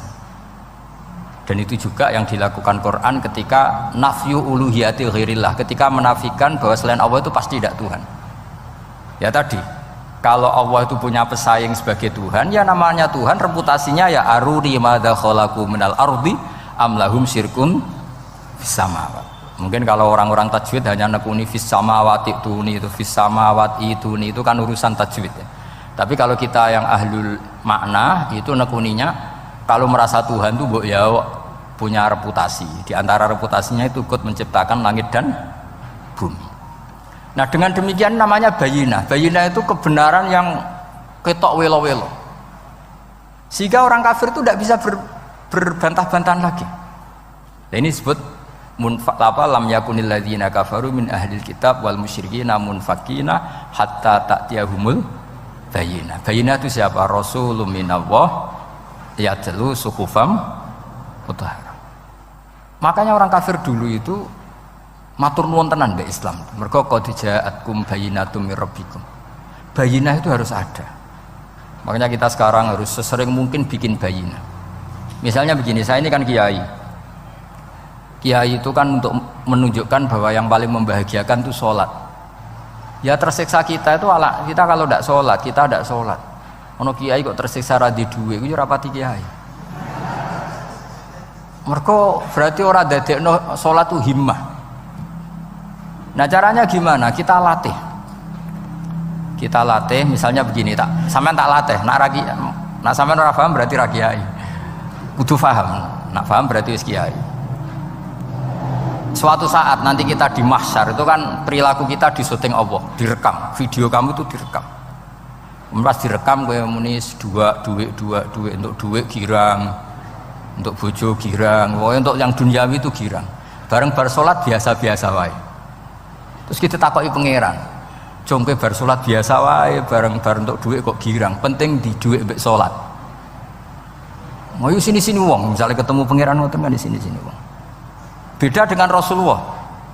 Rasulullah itu anggar radi sumpek nonton mloko ngator ngidul ngaron ngidul. Sampai ngendikan arifna ya Bilal, tolong saya kasih istirahat ya Bilal.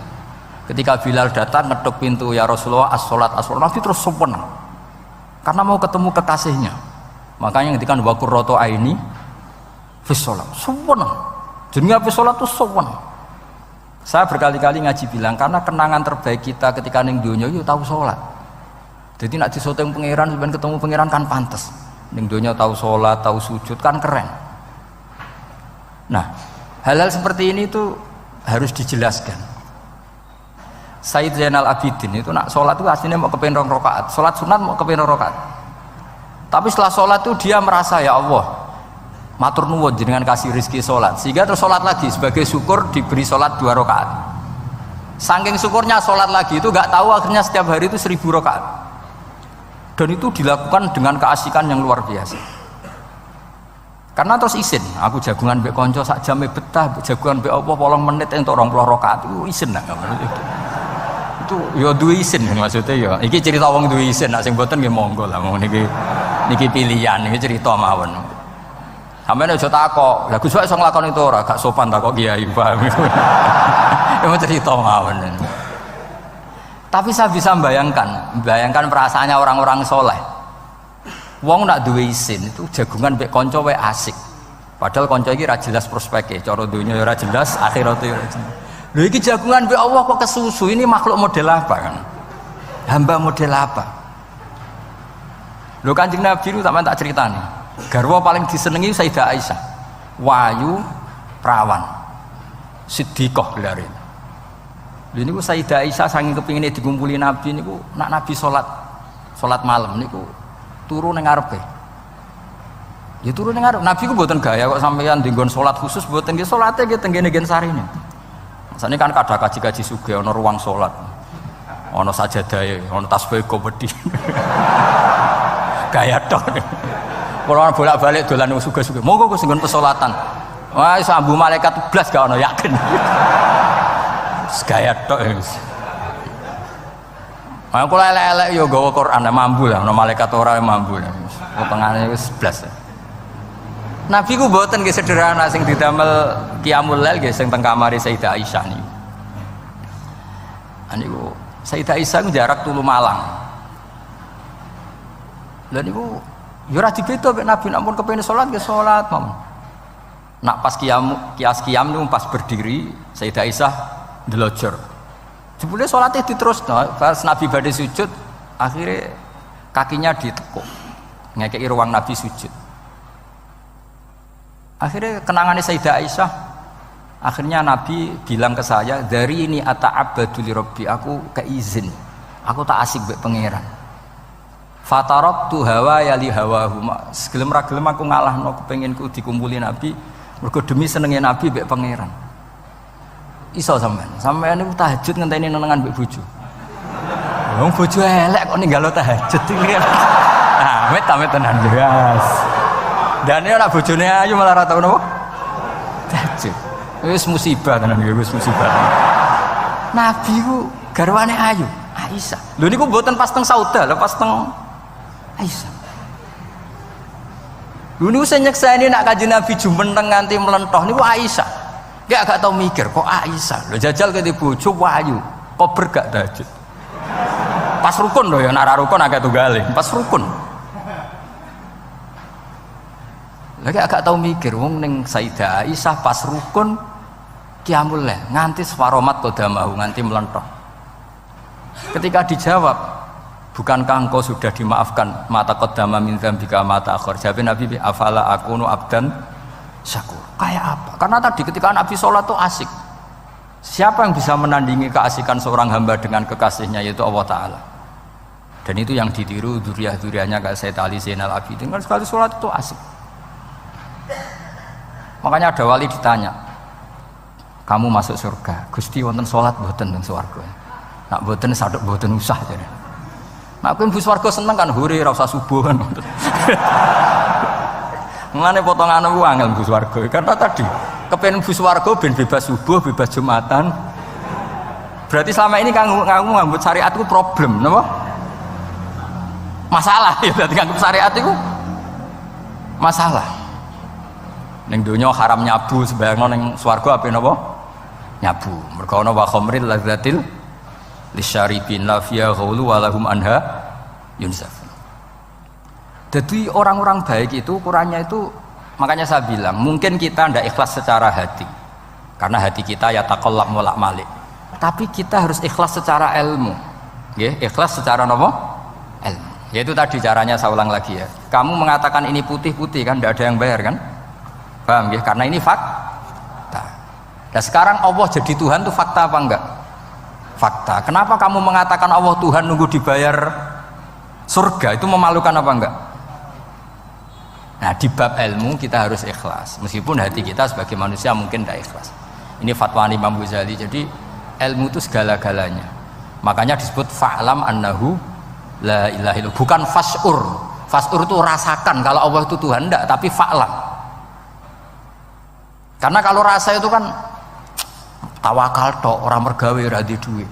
Padahal pokoknya rasa itu kadang ya umat tawakal ya, kabeh ku pangeran. Tapi kadang-kadang pas tawakal tok orang mergawe ya kere. Iya, ujug-ujug muni ngono. Padahal ya Islam, kadang ya tamatan madrasah ngomong ngono. Karena hati sing ngomong ngono iku hati. Lesan kan hanya terjemahan, hanya penerjem. Tapi kalau ilmu enggak, ilmu tetap sadar. Gak bisa sesuatu tanpa melibatkan Allah Subhanahu wa ta'ala. Kalau suwun ini ada napa? Makalah sing kula simpen napa? Akhirnya terus Jubair bin Mut'im niku masuk Islam karena logika yang dibangun oleh surat At-Tur ya, itu tidak meninggalkan logika yang selama ini dipakai, yaitu menuhankan Lata, Uzza, Hubal dan sebagainya. Terus Allah bertanya, yang kamu tuhankan itu apa reputasinya? Am khalaqus samawati wal ard, apa pernah menciptakan langit bumi? Seterusnya dan seterusnya. Akhirnya mereka sadar yang layak jadi Tuhan itu hanya Al-Khaliq sebagai pencipta. Yang tidak pencipta tidak usah jadi Tuhan. Makanya Iqra bismi rabbikal ladzi khalaq. Ya sama ya, Yuhannas u'budu rabbakum. Rabbakum siapa? Alladzi khalaqakum. Jadi syarat pertama jadi Tuhan itu satu, harus berstatus Al-Khaliq sebagai pencipta. Padahal kalau sebagai pencipta pasti selainnya itu nggak mungkin berstatus pencipta. Apalagi pencipta langit bumi, semuanya lahir di bumi. Nah, ini faqamatil hujjah. Kemudian argumentasi Islam ini begitu kokoh, dan ketika kokoh itu tidak akan terkalahkan. Itu disebut bal naqdhifu bil haqqi 'alal batil fayadmaghuhu fa idza huwa zahir. Makanya saya berkali-kali bilang ngaji Quran itu ya harus ada ilmu manteknya, entah berapa kadarnya harus ada ilmu mantek. Saya beri contoh. Di Quran itu ada ayat, ya ada ayat yang bunyinya begini. Kebatilan, ya apa? Kebatilan. Itu diistilahkan Quran itu wa ma yubdiul batil wa ma yu'id. Saya ulang lagi ya. Wa ma yubdiul batil wa ma yu'id. Saya tasrif ya. Abda'a yubdi'u, memulai. Wa ma yubdi'u lan ora iso memulai apa al batilu barang batil. Wa ma yu'id lan ora iso kembali. Kebatilan itu tidak bisa memulai dirinya sendiri karena tidak pernah wujud. Kebatilan itu sesuatu yang nggak pernah punya eksistensi sehingga memulai dirinya aja tidak bisa. Misalnya begini, peci ini hitam. Pernah nggak dibenarkan orang yang mengatakan ini putih? Nggak pernah kan? Pernah nggak terjadi 2 ditambah 2 itu 100? Nggak pernah kan? Sama, uluhiyatul asnam. Saya ulang lagi, uluhiyatul asnam itu adalah amrun sing la yubdi wala wujuda lidzati. Apa status ketuhanannya Fir'aun misalnya, status ketuhanannya Namrud itu pernah terjadi apa enggak? Enggak pernah kan? Nah, makanya Quran istilahkan kebatilan itu memulai dirinya saja enggak bisa. Bagaimana bisa nandingi barang hak? Memulai dirinya aja enggak mungkin. Karena memang enggak pernah ada la wujuda lahu aslam, hakikatnya enggak pernah wujud. Sekarang saya tanya, uluhiyatul asnam, uluhiyatul lat, uluhiyatul uzza, uluhiyatul hubal, uluhiyatul fir'aun, uluhiyatul namrud, semuanya pernah ada enggak? Enggak ada kan? Makanya qul ja'al haqqu wa ma yubdi'ul batilu wa ma yu'id. Barang hak itu nyata dan barang batil itu memulai dirinya saja enggak? Ya enggak mungkin kan? Pernah enggak Fir'aun jadi Tuhan terus dibatalkan Musa? Dari awal ya memang enggak Tuhan, cuma dia agak ngerti kalau enggak Tuhan itu saja kan. Tapi dari awal Fir'aun kan enggak pernah Tuhan. Makanya sekali kul ja'al haqqu mesti wazahaqal batil, karena batil ini la wujuda lidzatih, batil ini enggak pernah wujud. Lah logika gini harus dibaca dengan mantek.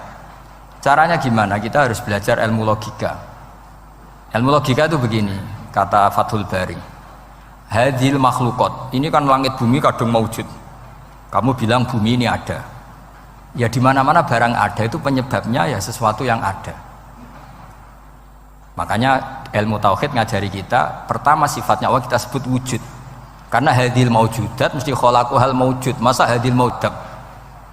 Makanya kata kita Fathul Bari itu, kenapa Quran itu tidak menang kritik orang ateis? Yang dikritik itu kesalahan Yahudi, kesalahan Nasrani, tidak pernah kritik orang ateis. Kata Imam Fathul Bari, idlamu qawamata itu tidak imbang, terlalu gak masuk akal, jadi gak dianggap pemain. Lah wong misalnya terus wong kok debat mbek wong ini, bumi ku wujud ora? Ya wujud, sing gawe gak wujud. Bumi ono ta ora ono, sing gawe ora ono. Kan ngajak goblok bareng kan. Maksudnya ku nak goblok ya dikira-kira lah, maksudnya ku nak lumayan kan, misalnya zaman kita mungkin wong Jawa kuno, bumi ku wujud, sing gawe apa? Baik, kan lumayan, pokoknya sing penting ku ono sing gawe sil. Soal kok sing gawe rada keliru kok dibenerno lah, tapi ono sing gawe sen. Iki ora. Barang wujud penyebabnya itu tidak. Berarti adamun yakhluqu maujudan, barang ra ono tapi nyiptakno sing wong darani ra ono iku mesti ra duwe ngefek apa kok darani. Itu aneh kan, sesuatu yang enggak ada menciptakan yang ada. Nah beda dengan agama yang lain, meskipun menyebut Tuhan itu 3 atau menyebut Tuhan itu salah, tapi kan menyebut wujud gitu. Lah iku ana lumayane karek beneri sithik lah. Lah Islam lagi datang wujud sing pencipta itu jenenge Allah Subhanahu wa taala. Akhirnya sing darani liya-liyane kon ikut darani ku Allah taala. Nah artinya gini, ateis itu tidak rival karena terlalu lah, mosok akal sehat dijak goblok bareng. Ya aku mau hadhil maujud khalaqahul adam, ini wujud tapi penciptanya enggak ada. Lah nyiptakno apa ya ora ono.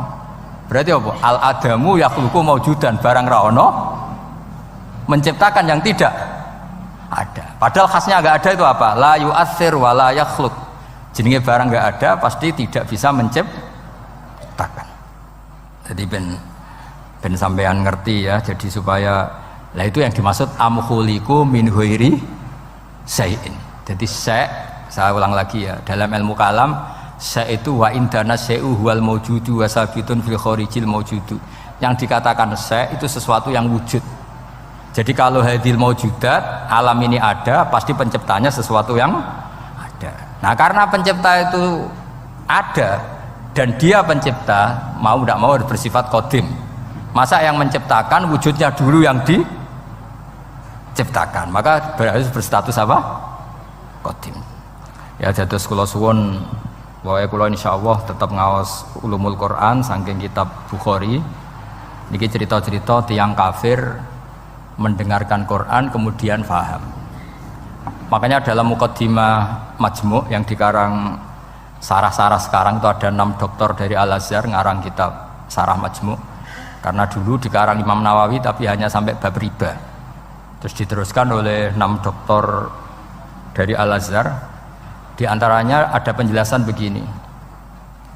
Islam itu datang dengan hujjah. Wa hadhihi la yukawwinuha as-sayf wa innama tukawwinuha al-hujjatu wal barahin. Islam itu datang dengan argumentasi. Dan itu tidak bisa dipaksakan pakai pedang tapi pakai logika. Ya kayak tadi yang saya contohkan, semua nabi pasti ngendikan qad ja'akum bayyinatum mir rabbikum. Bayyinah itu logika yang ketok welo-welo. Di antaranya tadi yang dibangun Rasulullah ketika ngadepi Jubair bin Mut'im, ngadepi Sayyidina Umar, ngadepi Khalid bin Walid dan banyak, akhirnya aslamu khina sami'ul Quran. Mereka Islam ketika mendengarkan Quran. Karena tadi Quran ini datang dengan argumentasi yang tidak terbantahkan. Makanya di sini disebut di kitab ini, saya bacakan kitab Ijazul Quran karangannya Abu Bakar Al-Baqilani, halaman 13. Kan di Quran ada ayat begini ya, fa'aradu aktsaruhum ya. Kemudian ketika Quran turun itu banyak yang berpaling dari Quran dan itu disalahkan Allah. Berpaling dari Quran itu disalahkan Allah. Kata Abu Bakar Al-Baqilani, ini ilmu usul fikih, walau la annahu hujjatun lam yadurrohum al-i'radu anhu walai saliko ilen ayaku lakot yakunu hujjatan wa yahtaju fi kauni. Penting kan? Sampai orang disalahkan mengabaikan sesuatu itu kalau sesuatunya penting apa tidak penting? Penting. Orang kafir itu disalahkan karena mengabaikan Quran, padahal Quran itu super penting. Sehingga kalau orang kafir dengan Quran itu pasti iman asal mau dengar. Nah, ketika mukjizatnya Quran ini muncul dan bisa mengalahkan semua argumentasi orang-orang kafir, pilihannya orang kafir hanya satu. Ojo sampai uang lu krungu Quran, mengko mesti iman. Makanya mereka bilang wa qala alladzina kafaru la tasma'u li hadzal Qur'an walghaw fihi la'allakum taghlibun. Jadi kamane kowe ndek kanca ganteng, pinter, sugih. Satu-satunya cara pacaran merasa seneng ojo apel. Kuwi ku mesti kowe kalah. Jadi ayat itu menunjukkan betapa putus asanya orang kafir terhadap kekuatan Quran sampai mereka bilang la tasma'u li hadzal Qur'an. Pokoke penting ku jugeman ngrungokno Quran. Jare Walid, aku sing pinter-pintere wong kafir krungu Quran mah iman. Cara ora mbok provokasi aku ya iman. Walid itu musuh besar Kanjeng Nabi, jenenge Walid bin Mughirah. Niku diken ngomentari Quran disewa, cara sakniki disewa. Mane lagi Walid itu disewa mbek wong kafir. Jeke kowe sing ahli balaghah, ahli sastra. Kita tak sewa kon komentari Quran, itu ora iso. Orang sekarang dalil-dalil wa may yatawallahum minkum fa innahu minhum. Kalau berkawan orang kafir, maka dia menjadi kafir. Itu kan fatal. Semua nabi ya berkawan orang kafir. Karena dakwahnya memang sama orang kafir. Lo coba, andai kan sampean hafal Quran, itu sama teori itu tuh mungkin menyedihkan. Coba istilahnya Quran. Wadhkur akho'at wa ila adin akhawum huda wa ila samuda akhawum. Terus semua umatnya yang kafir disebut akhawum. Akhaw itu artinya apa? Saudara. Mereka ya berkawan sama orang kafir. Makanya butuh analisis fikih untuk maknani wa may yatawallahu minkum fa innahu. Setelah dianalisis fikih ternyata semua nabi diistilahkan wa ila madyan akhahum syuaiba wa ila adin akhahum huda. Akhaw itu artinya apa? Saudara. Kalau sama tanya, lalu logikanya gimana? Kata kitab-kitab kan wa in kana dasarin fajanibhu suratan, kalau ada teman buruk jauhi. Kalau teman baik temani. Kalau cara usul fikih gampang. Kancanan maling dosa, wong kok kancane maling. Tapi nak dakwai maling. Apik kan? Aku ora ngancani kok dakwai dandani, selesai kan?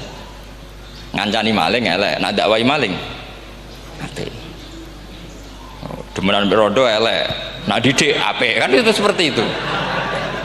Nah, ini penting kalau aturaken. Dan di sini ini makanya NU itu punya sejarah panjang, banyak wali-wali yang jadab, yang coro zahir itu kancanan wong fasik-fasik.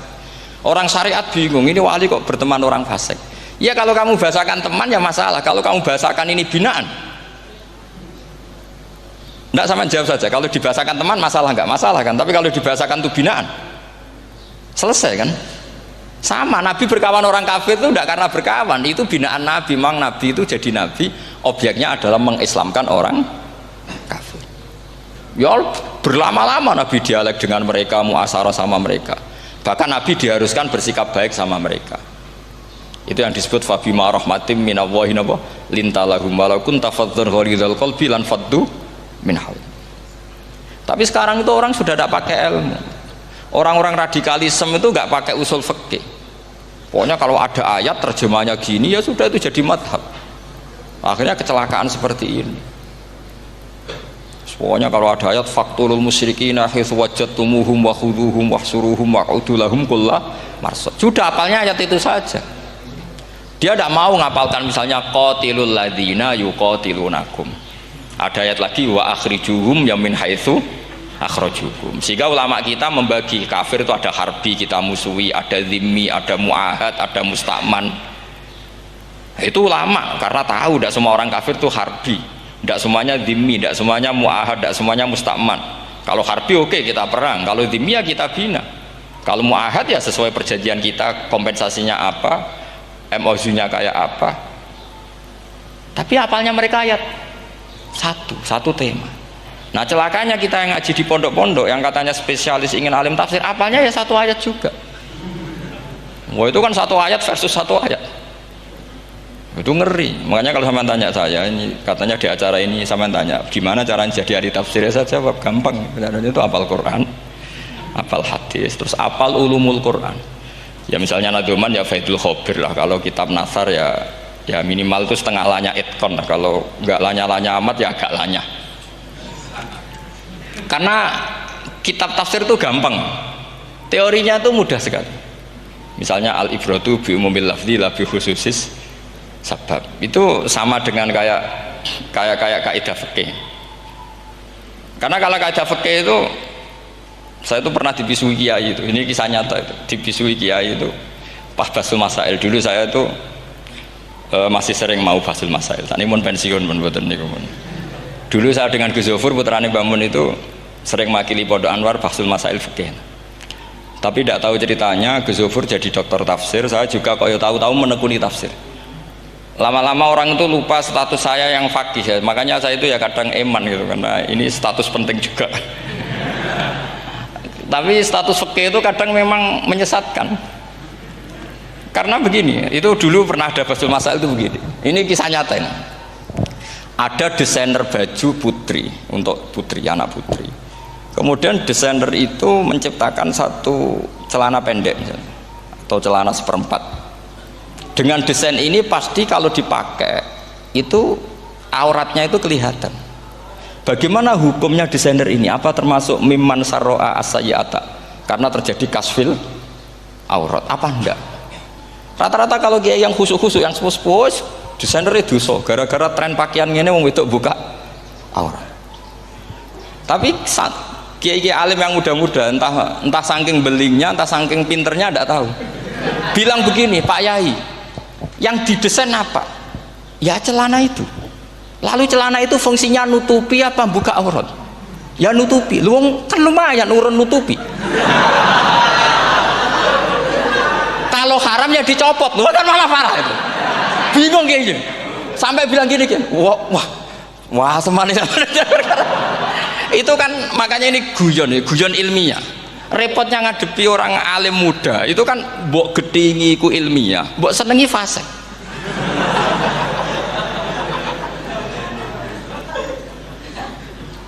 Ketika kiai yang khusyuk tadi tak tanya, kalau desainer katok seprapat, paham gitu? Dia coba yang celana dalam terlalu vulgar itu, paham gitu? Nggak, rok sajalah, rok mini misalnya, rok selutut. Sampean jangan ngeres ya, yang rok selutut misalnya. Rok selutut itu desainernya kena hukum haram enggak? Sampean jawab saja. Oh haram dari kiai sepuh, karena dengan desain itu misalnya lututnya kelihatan. Tapi pertanyaannya kiai muda saya masih ingat betul, saya tanya. Lalu fungsi pakaian itu apa Pak Yai? Fungsi itu kan tetap nutupi sebagian aurat. Kalau Anda haramkan, barang haram itu harus dihilangkan. Nah, itu. Sampai kiai itu setelah acara itu manggil saya. Gus, kalau ngakoni jenengan alim tapi iki padha repote. Padha repote ku nak dalam itu kan terus itu ada perumusan di redaksi keputusan yang dijual itu, yang masail fikihnya kan terus diputuskan, dibukukan. Kalau redaksinya halal Gus, nanti orang pakai rok semua. Dan saya balik bantah, kalau redaksinya haram orang nggak pakai rok malah. Akhirnya itu apa? Kebijakannya lucu. Buak wae Gus, pertanyaan itu buak sak jawabannya oke. Jadi kita debat tidak jadi. Ini cerita ya, cerita ilmiah. Makanya sama tidak wajib anut saya ini terlalu ilmiah, jadi tidak baik untuk kehidupan kesalian, kurang baik. Jadi ini, tapi ini ilmu, tetap kaidahnya fikih ma la yudraku kullu la yudraku kullu. Jangan kalau tidak bisa nutupi aurat semua, lalu jangan sama sekali. Lho nggih kan kaidahnya kan gitu, ma la yudraku kullu la yudraku kullu. Misalnya Anda punya tetangga nggak mau pakai jilbab, nggak mau pakai pakaian muslimah, kamu tidak boleh bilang munisan raklambinan, tidak bisa. Malayu trokukulu layut napa malayu trokukulu nu layut troku napa.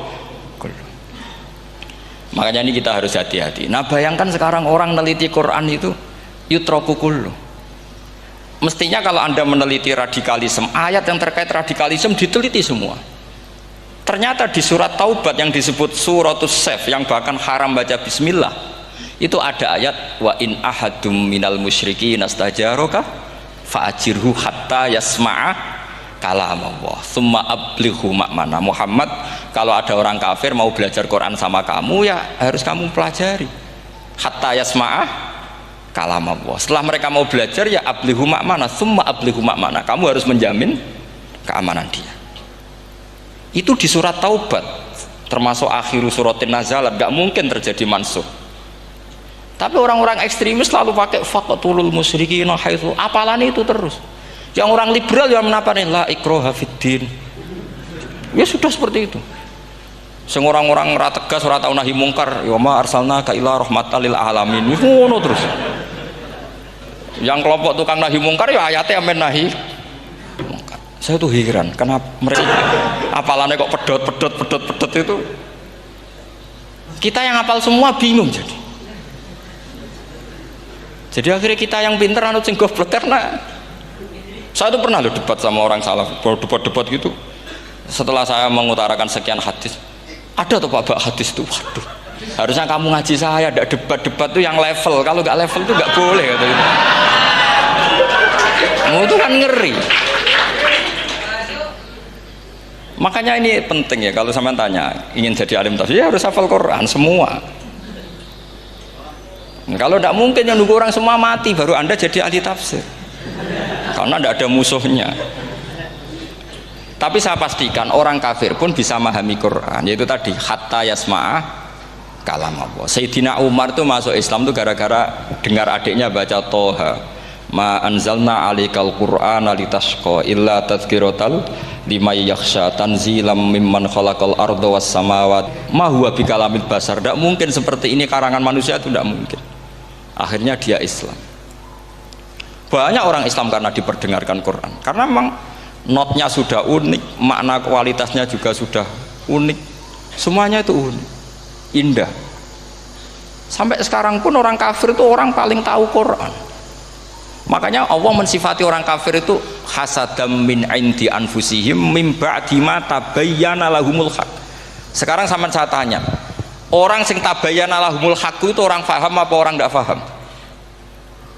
Mereka orang kafir itu mengingkari Quran padahal mim ba'dima tabayyana lahumul haqqu, setelah kebenaran nyata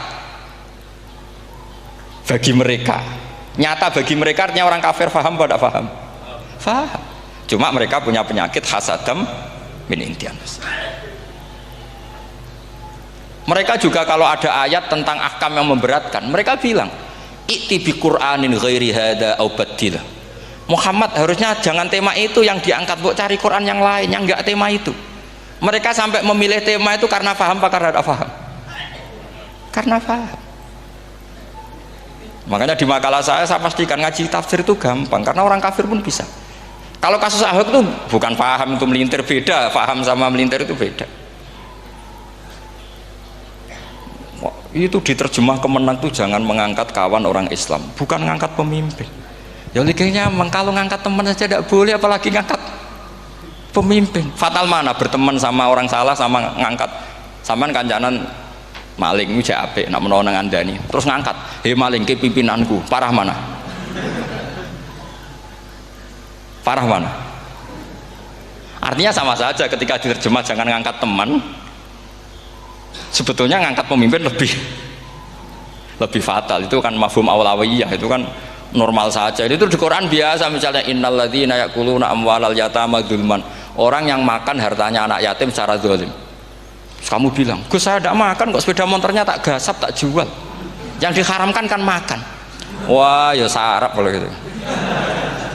Maknanya begini, memakan harta anak yatim artinya ifsad. Ifsad itu merusak. Nak ngono ikhraq, membakar atau mencuri sama dengan makan, bal asyad, malah kan lebih apa? Lebih apa? Dasar. Jadi yakuluna di situ tuh ba'dul amsilah, sebagian contoh min wujuhil ifsad atau min wujuhil ihlak. Jangan kok karena ayatnya makan, oh yang haram tuh makan, kalau nyuri gak apa-apa. Waya fatal. Itu kan sama dengan santri geblek dikandani kiai ini, "Cung, kowe mbek bojomu jogeman naboi." Suatu saat istrinya lapor lagi, "Pak Yai sekarang tidak naboi tapi nyadui." Karena naboi itu pakai tangan. Mereka pertama dilaporkan kiainya, "Pak Yai, suami saya itu sering memukulin saya pakai tangan gini. Jong jogeman naboi bojomu." "Nggih Pak Yai, siap." Suatu saat istrinya lapor, "Pak, tetap benjut, kenapa? Kalau nak ini disadui." Mereka pikirannya, sing haram nabok, nak nyaduk halal. Wah, itu kan ngajak goblok bareng. Nah, masalahnya di usul fikih kasusnya seperti itu. Makanya saya ini kadang ya maliki sekali. Kadang saya itu maliki sekali. Kadang ya. Misalnya begini, saya beri contoh. Ini yang kisah nyata ya. Ada seorang Arabi datang ke Rasulullah. Ya, tadi kan teman-teman minta juga ilmu hadis ya. Ini satu paket saja. Itu tadi nanti kalau sampean kasih lalim itu sudah ada urusan saya tadi. Nunggu orang mati banyak tadi itu. Kalau nggak usah nunggu orang mati, sarannya tadi apal tadi. "Ya Rasulullah, ahlak tuh. Saya ini orang yang rusak. Wama ahlakaka. Lalu yang bikin rusak kamu apa? Qol waqatu imroati fina hari Ramadan. Saya menjima istri saya ketika masih siang. Fina hari Ramadan, siang Ramadan. Walhasil Nabi tidak menyuruh hanya kodok, tapi menyuruh kafaroh. Kafarohnya itu merdekakan budak atau memberi makan 60 orang miskin atau puasa berapa? Puasa 60 hari. Atau urut merdekakan budak atau puasa 60 hari atau memberi makan sitina miskin. Oke, kita sepakat ya, hadis itu sahih dan diulang-ulang oleh ashabus sunan. Oke, riwayatnya agak masalah. Sekarang kita analisis maknanya. Sekarang sampean saya tanya, kalau anda misalnya sekarang jam berapa ini? Misalnya sekarang jam 9 kurang seperempat Ramadan, terus anda rokok atau anda ngopi, kepengen ngopi terus ngopi tanpa udhrin syar'iin, anda hanya wajib qadha apa bayar kafarah? Tidak sampean jawab. Rata-rata kiai kita, oh mau wajib qadha Gus karena gak jima. Sing seru kafarah itu nak jima. Kan ngombe kopi be jima beda. Pertanyaannya tuh lucu, ini naik secara fikih masalahnya begini. Jima bojo itu tidak zina. Jima bojo itu zina apa enggak? Enggak.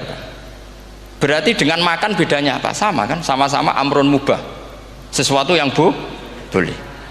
Kenapa hukumannya berat? Makanya kata Imam Malik, enggak itu nilainya. Nilainya adalah hadku hurmati Ramadan bi ghairi udhrin syar'iyyin. Makanya kata Imam Malik, Siapapun yang makan fi nahari Ramadan, iftar apapun fi nahari Ramadan bi ghairi udhrin syar'iyyin, maka hukumnya sama dengan jima fi nahari Ramadan. Karena sama-sama ihlak ifsad hurmata Ramadan bi ghairi udhrin syar'iyyin. Loh ndak, ini ilmiah. Kamu ndak harus cocok, tapi otak kamu harus percaya. Loh iya kan, beda kan. Saya secara nafsu tidak cocok, cek berarti. Tapi ilmiah saya setuju. Kalau kiai kandani itu kan pasti pakai badul amsilah, kan nggak mungkin semua contoh disebut. Cong penak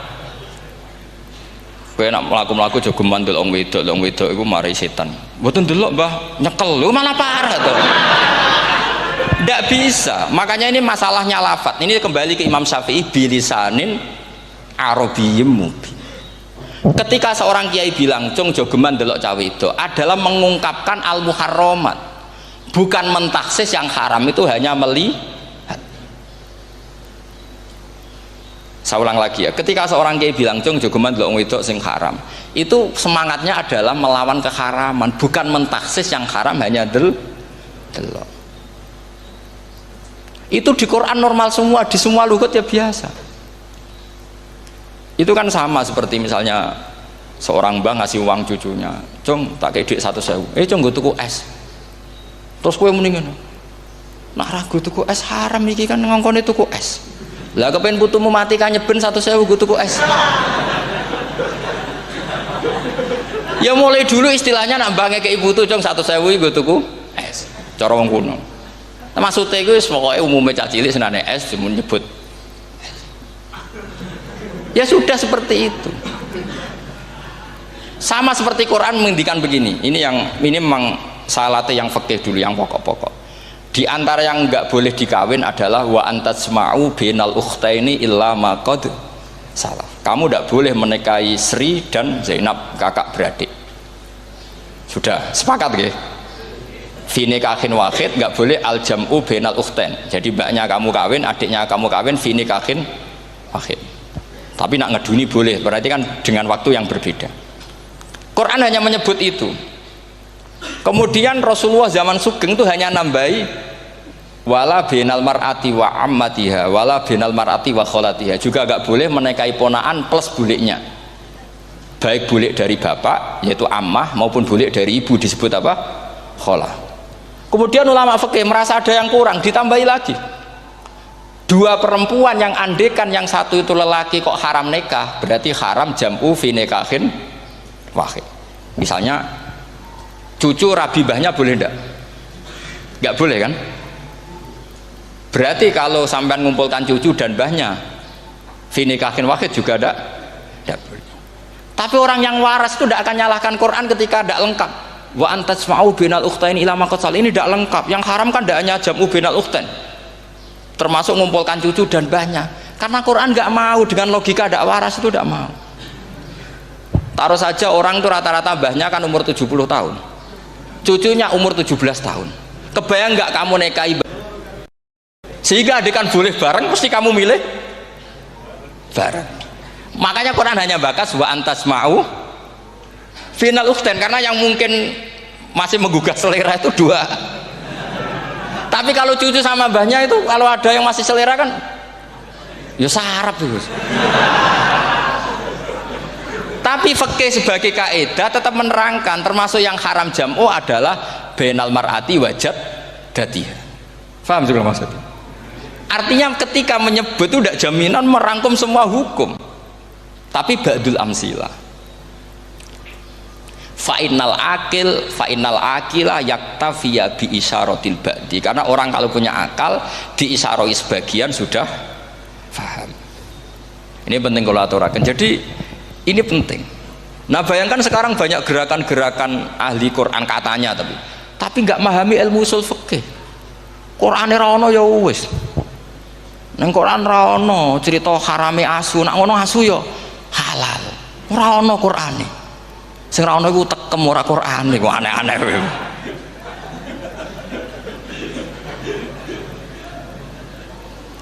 Itu kan sama. Terus sampean misalnya tadi jam 09.00 Ramadan tambah uzurin syariyin terus mangan mie rokokan.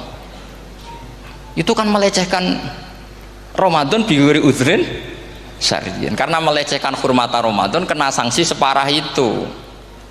Jangan kamu terus bilang, tapi Nabi hanya bilang masalah jima fi nahar Ramadan. Jima istri itu hukumnya itu tidak zina, hukumnya itu mubah sama dengan makan. Ini cara madzhab Maliki, tapi kita alhamdulillah madzhab Syafi'i. Ya, itu masalahnya. Berhubung itu menguntungkan sami'na wa ta'na. Nah, itu. Tapi saya sendiri dalam konteks ini, saya itu ya sangat-sangat Syafi'iyah, sangat-sangat Syafi'iyah. Dalam banyak hal sangat-sangat Syafi'iyah. Tapi dalam banyak hal kadang-kadang saya ya Maliki. Nah, itu kan kalau sama tanya kenapa gitu, ya hikmahnya baca banyak saja. Karena yang Syafi'i itu ya karena bacanya hanya Syafi'i. Itu bukan fanatik, itu keterbatasan. Jadi itu beda, itu namanya tidak fanatik, itu keterbatasan. Itu beda sekali. Jadi kita harus ngaji yang banyak. Saya itu termasuk utang ya sama Imam Syafi'i itu baca kitab Ar-Risalah. Itu kitab yang kadang satu ulama baca sampai 500 kali. Yaitu Imam Syafi'i itu dalam kitab Risalah itu begini, ini termasuk ulumul Quran yang paling penting. Muqaddimahnya begini. Wan nasu sinfani min awalil amri. Wan nasu sinfani. Ketika Rasulullah datang membawa Quran itu manusia hanya ada dua. Al kuffar sing dari jenis ahli kitab dan kuffar dari jenis yang tidak ahli kitab. Bahkan tidak ada orang Islam zaman itu. Pertama Nabi jadi Nabi itu adakah pendengar yang Muslim? Kan tidak ada. Semuanya ahli kitab. Makanya susah kalau Quran kamu analisis korbannya orang Islam tuh, kata Ibnu Umar tuh lucu. Dulu tuh mukhotobnya tuh orang kafir, jelas kuliah ayyuhal kafir. Ya ayuhan nasu ubudu rabbakum alladzi khalaqakum. Jelas orang kafir. Karena orang Islam nggak mungkin dikhatabi ubudu rabbakum. Makanya Imam Suyuti kalau nafsir itu ngeper ubudu rabbakum wahiduhu. Tapi kalau mukhatabnya orang Islam, dawimu alal ibadah atau dawimu alat tauhid. Karena dia tahu kalau mukhatabnya orang kafir, ubudu ya masih wahidu. Kalau sudah Islam kok dikhitabi ubudu, mudawamah alal ibadah. Itu saking alimnya Imam Suyuti. Ini saya teruskan. Kalau mukhatabnya itu orang kafir ahli kitab, itu kemungkinannya ya dua cara mereaksi Quran. Yaitu disebut lam yakunil ladzina kafaru min ahlil kitabi wal musyrikina munfakina hatta ta'tiyahumul. Jadi lam yakunil ladzina kafaru, jelas kafaru itu umum. Kemudian ditafsir kafaru itu ada yang min ahlil kitabi, berarti kafaru yang jenis Yahudi Nasrani. Ada kafaru yang min ahlil kitabi wal musyrikin, kafaru yang jenis musyrikin, yaitu kafir Mekah. Karena cara kaidah nahwu al-atfu yaqtadi taghayyur, kalau ada ataf pasti konteksnya beda. Ja'a Zaidun wa Amrun, berarti Zaid ada Amar, Amar ya ada Bakar. Karena Ja'a Zaidun wa Amrun wa Bakrun, pasti orang ini berbeda. Tidak boleh orang yang sama kamu pakai ataf. Ini sudah clear ya ini ya. Kemudian cara pandang mereka ya beda. Ketika Rasulullah mengajak tauhid, itu ahli kitab tidak masalah. Memang harusnya Tuhan itu satu, tidak masalah bagi ahli kitab. Problem bagi ahli kitab adalah Muhammad itu nabi. Itu kita nggak suka. Kalau Tuhan satu oke, tapi kalau Muhammad nabi tidak oke. Kita bisa jadi nabi, kata mereka, karena mereka merasa nasabnya sampai Ibrahim. Sementara zaman itu mereka sanksi Muhammad itu nasabnya konti, gak jelas. Ini penting kalau aturakan. Sehingga dalam konteks ini Allah menjawab ahli kitab dulu. Ini itu disebut Muhammad itu nasabnya jelas. Ini itu fihi ayatum bayinatum maqamu Ibrahim. Ini saya dengarin. Ibrahim itu jelas pernah ke Mekah. Bukti Ibrahim pernah ke Mekah adalah jejak kaki Ibrahim di makam apa? Makam mereka, artinya buatan kuburan, buatan jejak kaki Ibrahim ketika bangun Ka'bah. Fihi ayatum bayinatum maqamu Ibrahim. Pun. Kalau Ibrahim pernah di Mekah, artinya beliau pernah nikah di Mekah. Paling tidak punya dzurriyyah di Mekah. Ini gua Ismail dibawa ke Mekah. Jelas ayatnya wa id yarfa'u Ibrahimul qawaida minal baiti wa Ismail. Ini dengarin ya. Sebab itu saking alimnya berjanji itu beliau tahu betul masalah utama Rasulullah Muhammad adalah disangsikan nasabnya. Sebab itu kitab berjanji pertama cerita setelah dia alhamdulillah macam-macam awalu ma'anab tadi saat terus dia bilang wa ba'du fa'akul huwa Muhammad bin Abdillah bin Abdil Muttalib. Saat terus ya wabah dua Muhammad bin Abdullah bin bagi mereka loh, bagi mereka yang kafir. Terus beliau ngendikan ditutup wa adnanu bila raibin inda dawil ulumin nasabiyah ila dhabihi Ismail nisbatuhu wa mun. Jelas saya Adnan itu pasti puter cucu-cucunya Nabi Ismail. Karena orang Yahudi yang di soal Muhammad itu, kamu itu siapa? Kok tahu-tahu Nabi? Kamu orang Arab. Orang Arab itu tidak pernah ada Nabi. Yang Nabi itu normalnya orang Israel, yaitu turunan Yahudi, karena Yahuda bin Yakub bin Ishak bin Ibrahim. Akhirnya Allah membuktikan fihi ayatum bayyinatum maqami. Bukti kalau Ibrahim pernah di Mekah adalah jejak kakinya di Mekah, itu dekat Ka'bah. Ini jawaban Allah yang tentang ahli kitab, karena sudah jelimet. Ada ilmu ansab, ada ilmu nasab, ada polemik kitab samawi. Kalau kafir Mekah ini goblok-goblok. Ketika Rasulullah pakai teori tauhid, orang kafir Mekah itu sangat gobloknya bilang gini, Muhammad, kita ini urusannya banyak, utang kita banyak, kasus saya banyak. Kok Tuhannya satu itu tidak cukup? Yaitu mereka mengatakan aja'alal alihata ilahau wahida inna hadza la syai'un ujab. Bagaimana Tuhan hanya satu? Urusan kita banyak, masalah kita banyak. Tuhan nggak boleh satu, harus banyak. Sejumlah urusan kita. Ada Tuhan BPKB, Tuhan macam-macam lah. Ada Tuhan kredit, Tuhan kas, macam-macam lah kan. Sesuai sebanyak urusan kita. Mereka tanya aja'alal alihata ilahau wahida. Masa Tuhan satu? Inna hadza la syai'un ujab. Ini aneh. Tapi Rasulullah dengan sabarnya, kalau yang seperti ini Allah menjelaskannya beda dengan yang pertama. Karena tadi orang kafir itu bisa min ahlil kitab, bisa wal musyrikin. Lam yakunil ladzina kafaru min ahlil kitab. Ada yang wal musyrikin. Semuanya ini tidak pernah munfakina hatta ta'tiyahumul bayyinah. Mereka tidak pernah tercerabut dari pikiran mereka, dari mainstream mereka, sampai ada bayyinah. Bayyinah itu kejelasan kebenaran atau benar yang begitu jelas. Itu siapa? Rasulun minallah yatslu suhufam mutahhar. Akhirnya Nabi sabar. Saking sabarnya Nabi itu ngomong gini, ya di khalayak umum, mukhatamnya ya kafir semua. Hei saudara-saudara kami suku Quraisy, kita ini sebangsa. Nabi tanya, Muhammad, ajaran kami itu benar karena kami itu orang yang kita percaya. Tapi kali ini Anda aneh karena ngajak satu Tuhan. Itu tidak mungkin. Urusan kita banyak, satu Tuhan enggak mungkin. Tuhan harus banyak. Kita punya 3 aja kurang banyak kan, banyak punya Lata, Uzza, Hubal. Rasulullah dengan sabarnya ngendikan gini, hei kaumku, kalau kamu jadi pembantu, jadi buruh, senang mana punya majikan banyak sama majikan satu. Kalau majikannya banyak, itu perintahnya beda-beda, seleranya beda. Semua harus kamu lakoni, semua harus kamu taklui karena kamu harus nurut. Wah ya repot mat kalau di majikan banyak, ngerepoti mesti. Rasulullah tinggal nimpali, Tuhan kamu itu majikan kamu. Kalau Tuhannya banyak, perintahnya ya banyak, seleranya beda-beda. Kamu bingung nggak? Wah ya bingung mat, ya udahlah mat satu aja. Akhirnya mereka masuk Islam. Nah itu disebut Nabi itu fatonah, punya kecerdasan artikulatif. Kalau menjelaskan itu masuk akal. Nah itu disebut dorobawahu matalar rojulan fihi syuraka'u mutasyakisuna wa rojulan salamal lirojul hal yastiawiyani masalah alhamdulillah. Nah ini penting. Allah membuat satu perumpamaan bagaimana ada satu pembantu yang punya majikan banyak, yang berbeda-beda seleranya, berbeda-beda perintahnya, dengan kalau hanya satu majikan. Apakah sama? Mereka jawab tidak sama, enak punya satu majikan. Begitulah Tuhan kamu harusnya satu. Assalamualaikum warahmatullahi wabarakatuh.